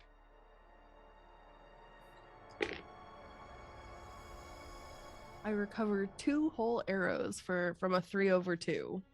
If you have a 3/2, then you recover 3. Oh, okay, great. Mm-hmm. Hooray! Not the worst. 3. No, could be better, but yeah, it sucks when you're like, man, I can't even flip that to make it good. I just yeah, no, like literally, I'm just staring at this. I'm like, really? That's my okay, great, thanks, awesome, fantastic. The second scavenging roll would be to see what is on those casualties. Just a reminder: if you critically fail this scavenging roll, you have to make an infection check. I originally, well, first let me check to make sure. Mark, how good was your scavenging roll? Mine is not good. No, I have no points to scavenging. Okay.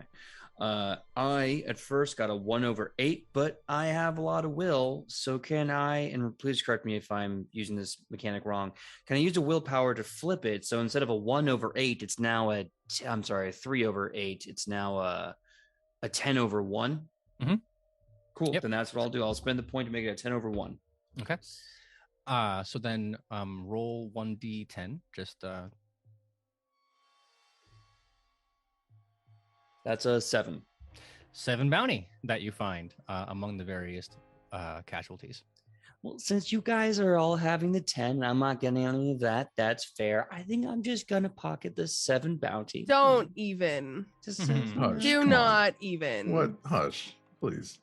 Literally, the only okay. reason that you're not getting bounty is to fill the medical supplies that Doc had to spend to patch up my face. And again, just want to say I'm sorry. And I'll just kind of like keep 3 and then like slowly hand the rest back. All right, fine. I know that song from somewhere. No, you don't. Distant, terrible past. No, you do not. No, you don't. And then last things last, it will be a mechanics check to get the valves open, to get the pumps running. At this point, Josh? as you're Doc, I think it's you. tiptoeing through a forest of goo, and like, oh, it's so gross. You're not worried about being infected, but like, oh, your shoes, you're covered in it. Oh, that's lovely. I rolled a 6 on my black dice and a 5 on my normal dice, but I have a +3, so that's a 8/6. Yeah, totally fine. Nice. So sirens are running, which is great because that means the noise of these things ka-chunking to life does not attract more attention. And at that point, both the fuel and the water systems are back online. You can go make your Molotov cocktails now, as you like. Oh, yes. And just narratively speaking, it's not going to be difficult to just chuck those things into the room. Rules as written, though, I do require you to spend 1 ration to exert yourself to throw them.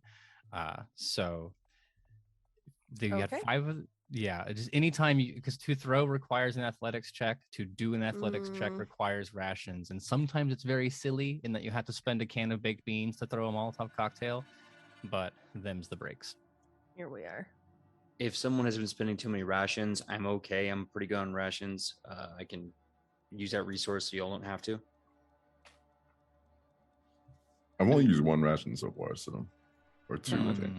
You 2. should have spent at minimum 3. 3. There have been 3 legs. Okay. Thank you. I missed that last one. Thank you so much. Yeah, me too. And then if you've done anything else that requires athletics, there should be more. But Yeah. Oh, then Yeah. if you haven't Yeah. been keeping trouble track, that's totally fine. We're not going to bust anyone's balls over it. It's the first game, but every leg, no matter what, requires a ration, and then athletic stuff also requires it.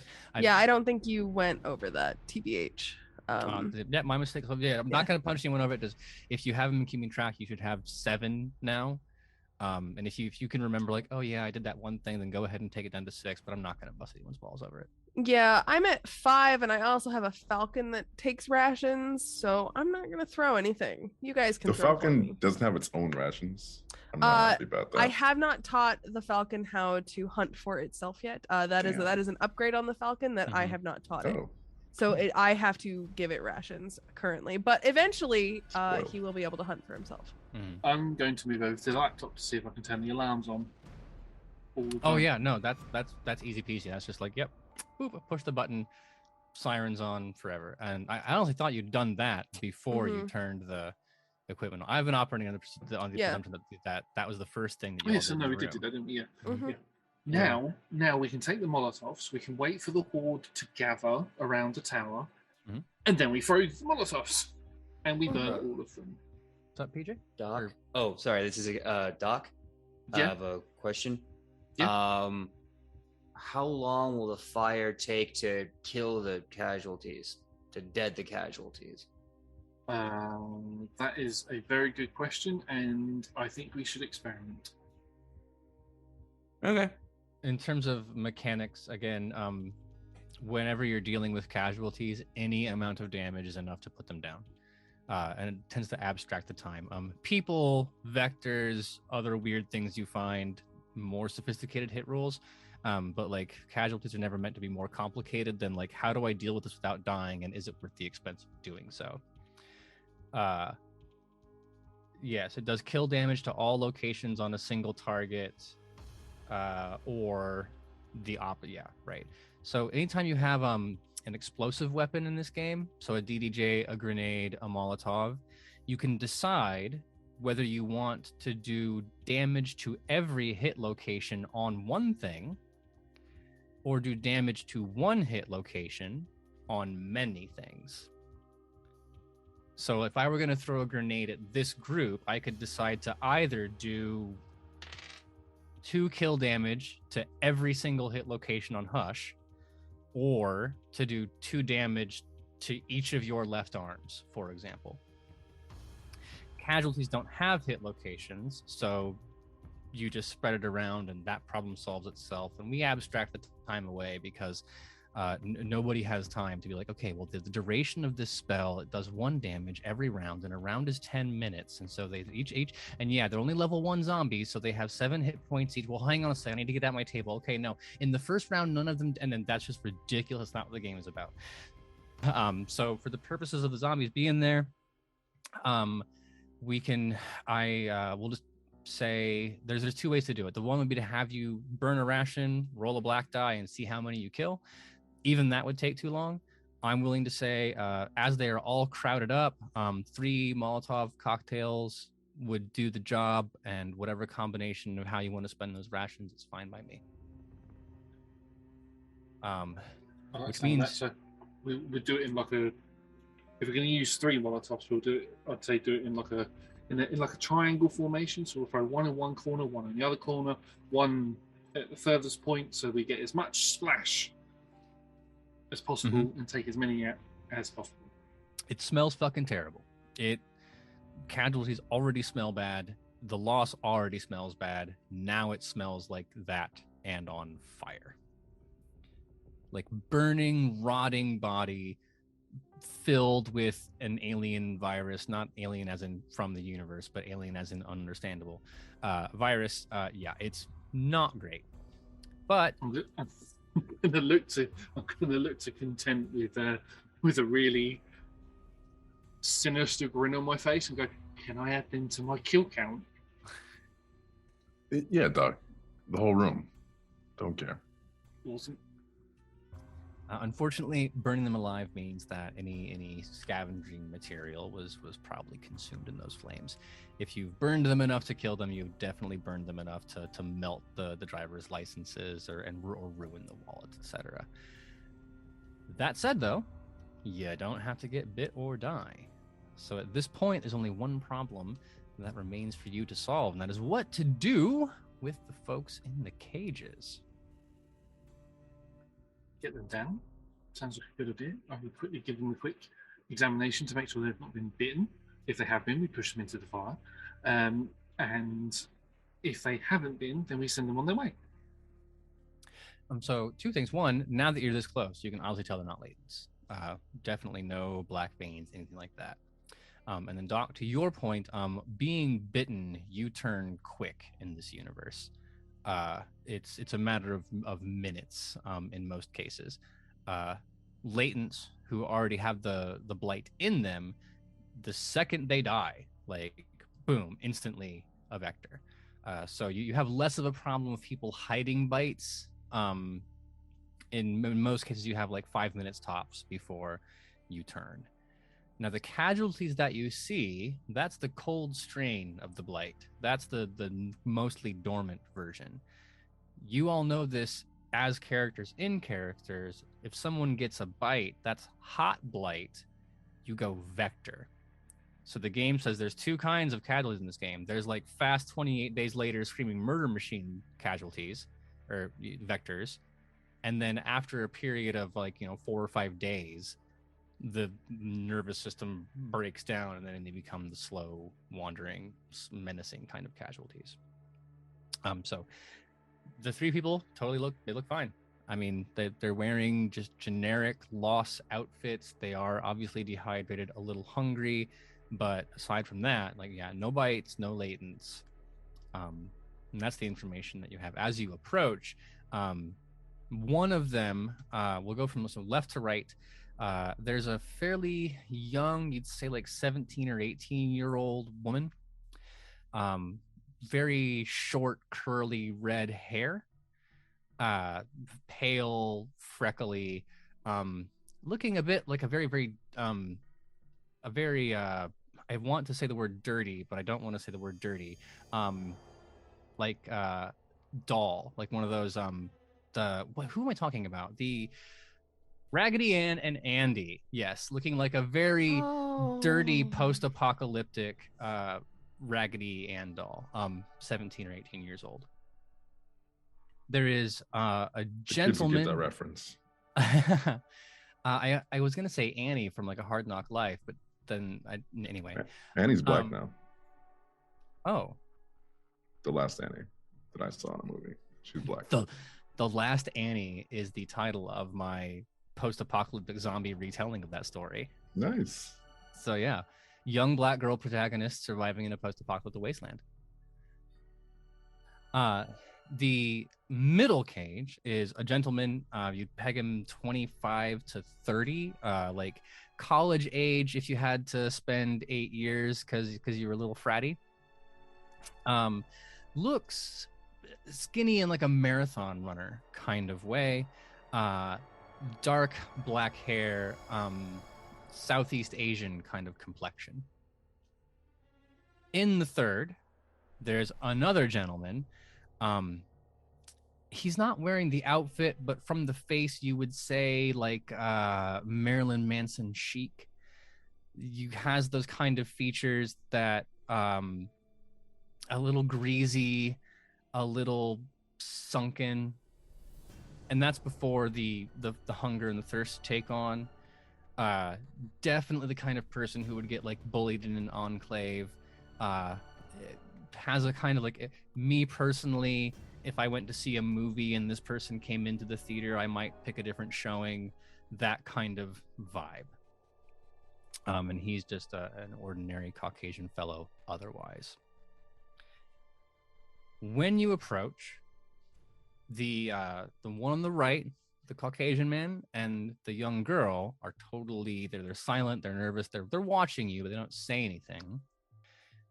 And the Southeast Asian gentleman in the middle is thrilled.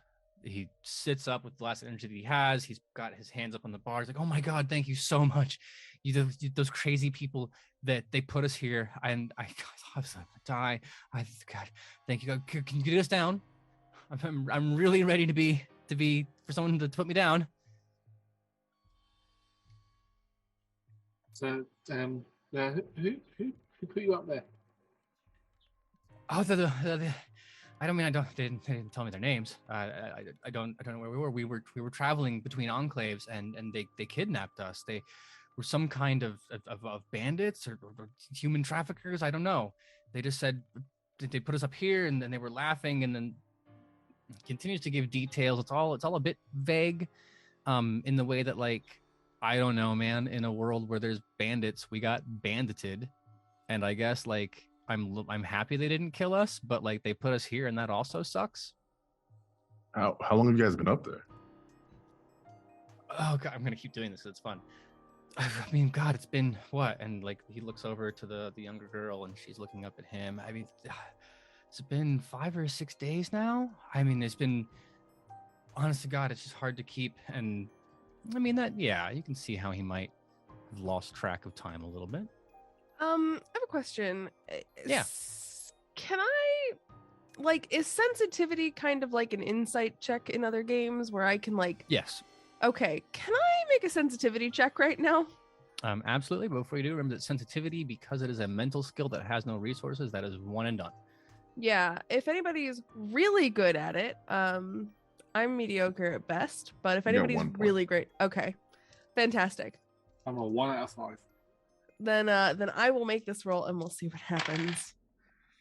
I believe in you. Ooh, okay. Well, damn it. It's an 8 with my bonus, 8 to 8. So unfortunately, it goes to the market, which means I don't win.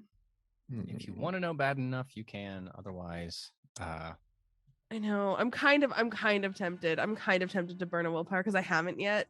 So yeah, I'm gonna spend a willpower and I'm gonna swap it. So it's a 9 over 7 at that point. okay. Yeah, it's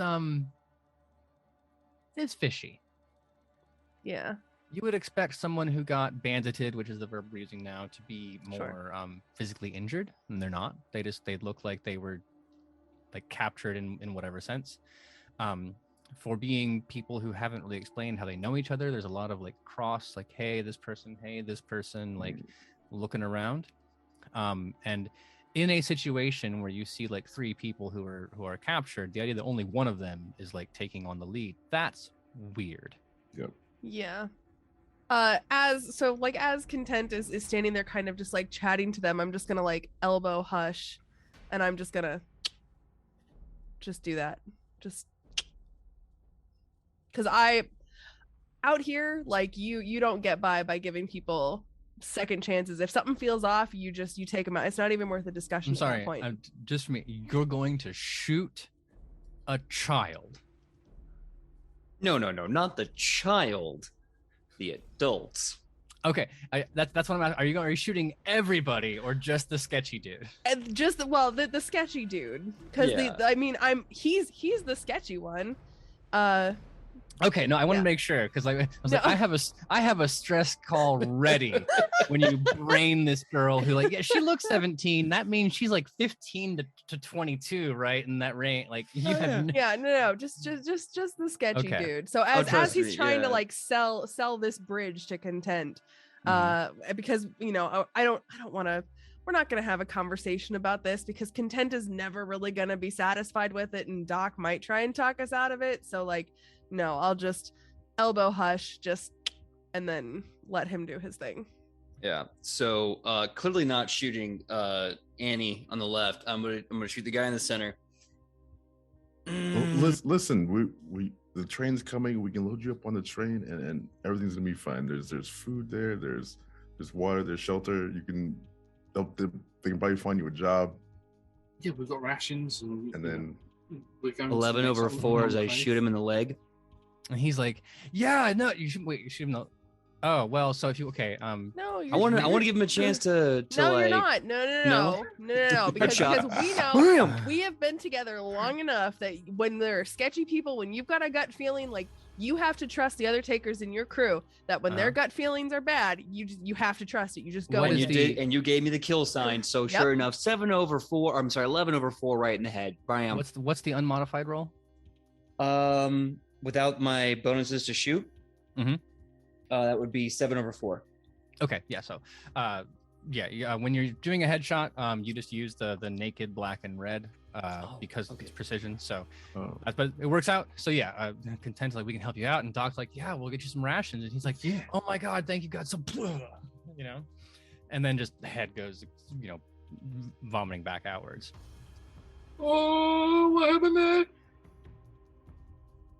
Immediately, the younger girl starts shrieking, like, oh my god, you killed him. Why would you do that? He just freaking out. And while she's doing that, the man on the right says, oh, it doesn't matter, fuck, they know now. And he reaches into his pocket and pulls out a syringe of thick black goo and jams it directly into his own neck. And you see him starting to shake and starting to tremble. And that's when you realize the cages aren't locked, because the last thing he does is the door opens it up. He falls down the 10 or 15 feet to the ground, and he's twitching as he gets back up. And here's the thing about the Blight. It starts with the motor functions. It handles the brain in pieces, taking over subsystems. So there's this moment where like his body is being taken over by the Blight, but his brain, his talking brain, is still alive. So Doc and Content, you were the two who were closest to this, see this guy, and he's getting up onto his feet, and then his body is doing, I'm about to eat you, but he's going through what the game calls the apologies. He's going, oh my god, it hurts. God, fuck, it hurts so much. I'm so sorry. I didn't know it would feel this. And then you can, as his language centers are devoured by this disease thing, it starts to turn into burbling. You see the snarling and full-blown Vector in front of you.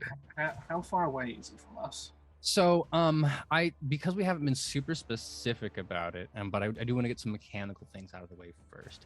Casualties are, you can kill them 1 damage, whatever. Vectors have hitboxes, and the only way to kill a Vector is to fill the head with kill damage, which means I need to kill him. So just keep that in mind. The second piece is that Vectors get a murder modifier to their rolls, which is based on the speed of the human who was killed. So for example, if Nightingale became a Vector, your speed is 3, so she would get in Vector form a +3 bonus to all of her rolls and all of her damage and all of her knockback. Yeah, Vectors don't fuck around. No.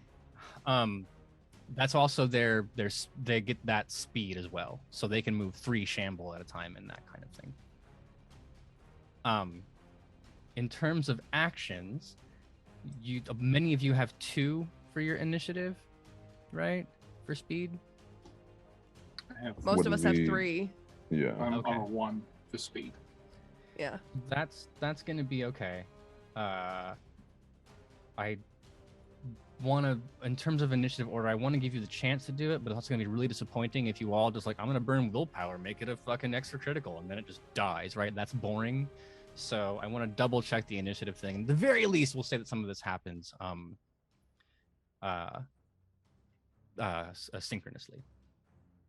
Feel free, though, to use this opportunity to express your reactions in the way of a stress test. Make a self-control check, because this is fucking terrible. even if you've seen someone turn before, you are now being reminded of some of the worst moments of your life. If you've never seen someone turn before, having them apologize to you for being about to rip your throat out is one of the most horrible things you can imagine. 10 over 7. 10 over 6. Okay. I've seen this shit all the time. The wall is. I had friends turn. It was fine. Yeah, I've been up close and personal to this. I do have something I'd like to do though. I'll get there in a second. If you pass, take 1. If you fail, take 3. That would be to trauma. Trauma. Okay. Trauma. Okay. Okay. Cool. I'm sorry. Let me 2. ask you. If you fail, take 2. Because 3 is for a no. That's right. It's 1-3 for a vector outbreak. So yeah, there you go. Really fast. Really. So I have. I start off cracked in humanity. With my detachment, does my trauma start before the cracked line, or does it start after the cracked line? Starts before. Each Cool. track is independent, so you can add them as you go. Cool. All right. Trauma 2. Got it. Perfect. Does it add any more to mine because Can't We All Be Friends was my soft spot? Um. And these guys clearly just did not give a fuck. Or at least I wouldn't. Well, I mean, I guess I'll also, ask my you. own friends did not. They were like, friends. Headshots. I'll ask you this way. One, does Can't We All Be Friends include like slavery and cultists? Does Content believe there are certain people who just cannot be, like the world ended and some people were like, fuck yeah, it's Mad Max time, and they started putting on gigantic trucks and wearing human skin. Do those people get included in the Can't We All Just Get Along?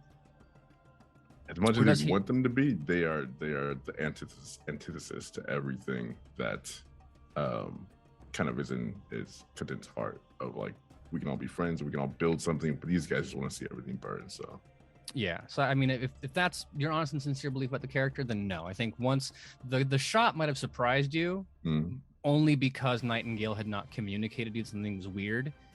When this guy injects hot blight into his neck, you're like, crazy person, and you don't have to worry about it. They get cool. Okay, so then yes, in terms of initiative, it starts this round. What was your plan, Josh? So as he injects himself as he pulls the syringe out and puts it in his neck, I've seen this something similar to this before. I've seen the Black Ooze. There have been certain militaries that have tried to weaponize vectors. I've seen this.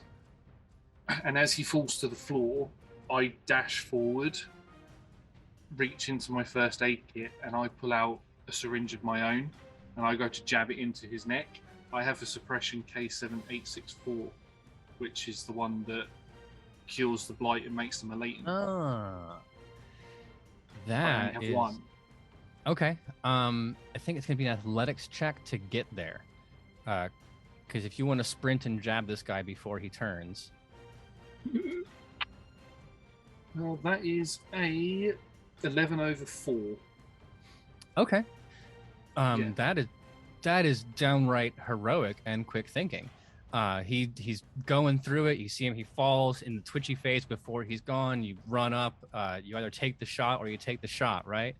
So you hammer this. It's like one of those atropine injectors, right? It's not a cute little injection. It's just jam it into the largest muscle group you can find. Who cares? And you apply it. Now, because I understand what you're going for, also remember that suppressant means you're a latent, which means if this guy finds a way to kill himself again, he's gonna go. So I want everyone to, this is a good plan and I want it to work. But the next thing is someone needs to find a way to stop him from like finding the nearest piece of broken glass and making this a problem. So, question then: what if we just dome him, just cap him in the head? Was that not? Yeah. You can also just kill him. Yes. Yep. Okay, so that would kill him, super kill him. That would really kill him. Okay. Yeah. If you hit a latent in the head, like the head is the important part. You can't go vector without a head. So gotcha. If you wanted to be like, yep, you took advantage of my soft spot or tried to, and then just shotgun him double barrel in the brain, I'm here for it. Yeah, that's probably what Content's gonna do. Probably right over Doc's shoulder. We're just gonna pull Doc aside and just one to the head. I'd fully allow myself to take some damage from like getting hit by a little bit of the shrapnel from the shotgun because I'm like right in the way. It's just if that precision happens, shot. then it would. Yeah. Okay, it's fine. The game doesn't get too wacky about like shooting into melee and stuff like that. So it's just precision shot. So you'll just roll. You can't spend extra charges. You just get the result of your skill and the black and the red. Okay. One over 3. So you can spend a willpower to flip it if you want. Yeah. Otherwise, okay. Definitely. Let me burn a willpower 3 over 1. And then for the sake of damage, like, yes, obviously you're going to double barrel someone in the brain.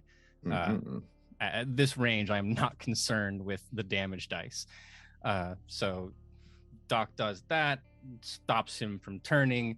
He doesn't hit the vector speed, at which point he can scramble up and get at you, and then Content just blam. And I kick Doc. Just kick him? I kick him to the ground. Doc, you fucking save that for someone who needs it, for someone who wants it. I didn't Not really these want psychos. us, I know, but I didn't want us to fight one of them. We were at the front. I would have died. You fucking heard me. I know. I won't do it again. But he's a lot easier to kill now than what he would have been if he was a Vector.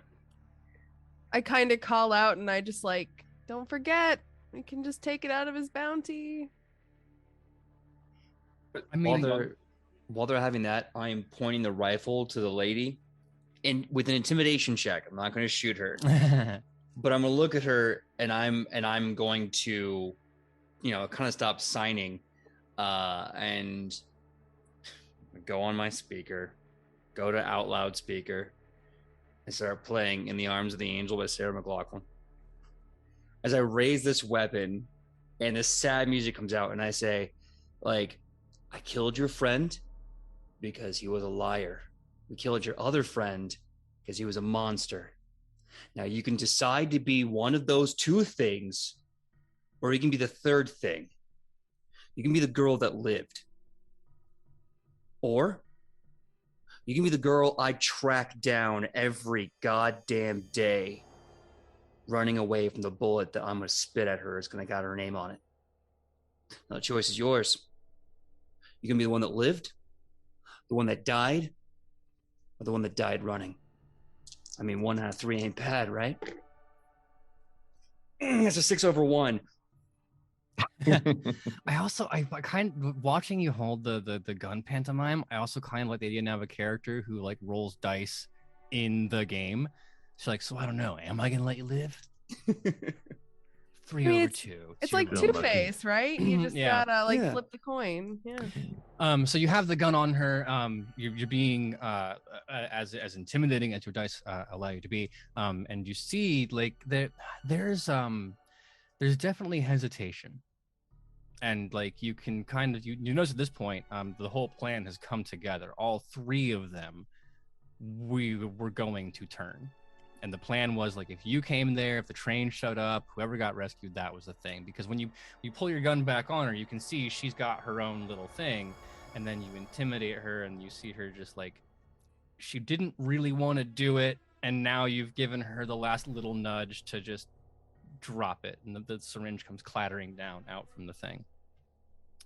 And she will explain to you the entire plan, that they could lock the gate, they could delay the train with all these different traps that were all designed to get the takers to turn.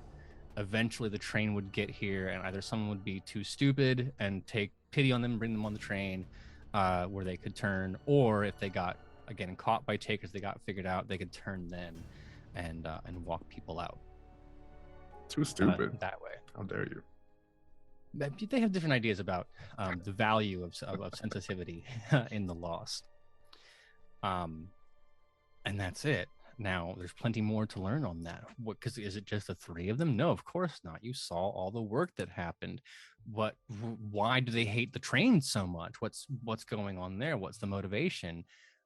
Who is supplying them? Where's all this come from? Because there's really only a few enclaves around here, and the odds that someone just wandered up into these woods to cause random trouble is not worth it.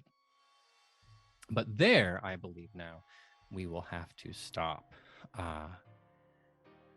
No train, no gain. You did the thing. Congratulations, everybody. I'm slightly upset that Josh had an incredible idea that was entirely too good for me to GM veto. You saved the day. Whoops, sorry. Thank you. But yeah, hey, I'm Aaron. I'm your storyteller. Sometimes I don't get to tell the story that I want to, but that is because I am surrounded by so many incredibly cool players. Among them, playing Hush, who did not shoot a child this game. PJ, if people want to see more of your skills, where can they go? Hi, everyone. My name is PJ. I'm the GM and big time lead showrunner for Nat 20 Productions Official on Twitch. You can find me doing Edge of Legend Wednesdays, 8 to 11 p.m., as well as Wayward Arcadium. If you like, kind of magic, high school, magic, college kind of environments. We'll be coming back with Wayward Arcadium in August, also 8 to 11 p.m. And if you like podcasts, there's a certain vampire podcast your boy's on, so go check out the All Night Society. I believe a new episode just dropped today. By the time you see this, it may be a different episode, but who cares? They're all good. So Nat 20 Productions Official on Twitch. Check us out on the YouTube, same Nat 20 Prods, and also the All Night Society Queen's Court Games on Spotify. Well, shit, my job's done. So I'm just going to pass on now to Mark J. It was a ton of fun. Your first game with us. I hope that you liked it enough to come back. Absolutely. Yeah. I'd love to be invited back.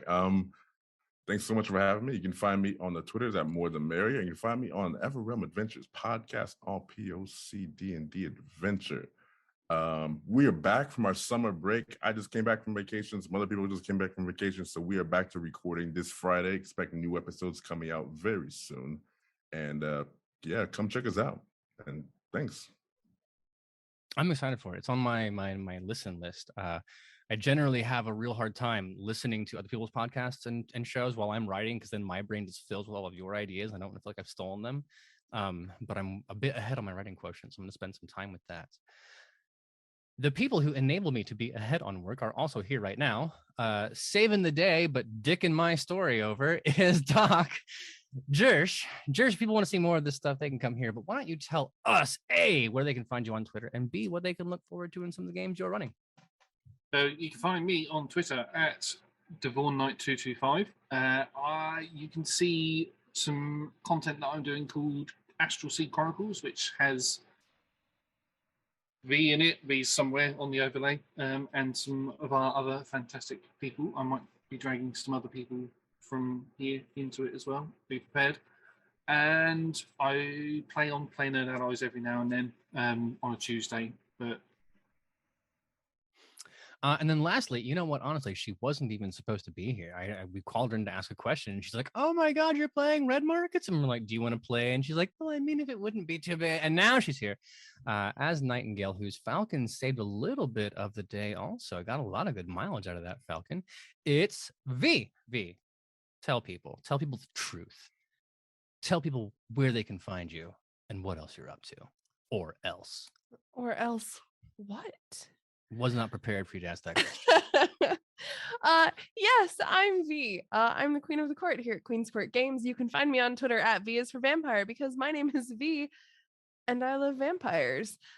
With PJ, obviously, I am the voice of Ivy LaRue over on the All Night Society. I play every now and then with Roll Together, and I'm just, I don't know, I'm kind of like everywhere, but mostly I'm here because I love what we do, and I love the content we put out, and I love getting to play games with my friends, all of these wonderful folks here. So yeah, just keep checking back at Queen's Court Games, because there's always good stuff coming. Always. And Aaron, what about you? Where can people find you? Well, you can always find me here on Queen's Court RPG, because this is the place where I run all of my games, where I find really great people on the internet and then beg them to play obscure indie titles by my favorite authors. It's been running Cult, been running Red Markets, and then someday I will eventually run like a real big marquee game. That's no, indies for me the whole life. You can find me on Twitter at Aaron in Words, where I am really good at sharing the different indie stuff that I like. Also, my little bit of rules, occasionally some writing advice, but more often, if you want to see what I'm up to, you should just go to at Queen's Court RPG on Twitter or Queen's Court Games on Facebook, on YouTube, on the Clock app, on everywhere, Instagram, everywhere else. Yeah, everywhere Instagram else, too. yeah. Where we are playing D&D, we're playing Vampire the Masquerade, we're playing Cult Divinity Lost. God, it's a big list. It's a lot. We'd love to see you there. Before we totally head out, I would also like to especially thank Callie. I would especially like to thank Ben. I would especially like to thank Mark S. because they are our Duke patrons, the kind of people who put forward the money that lets us make this happen. So if you're in chat, say thanks to them. We have all said thanks to them. And you know what? We'll do it again next week, right? Same time, same channel. See more games. Bye.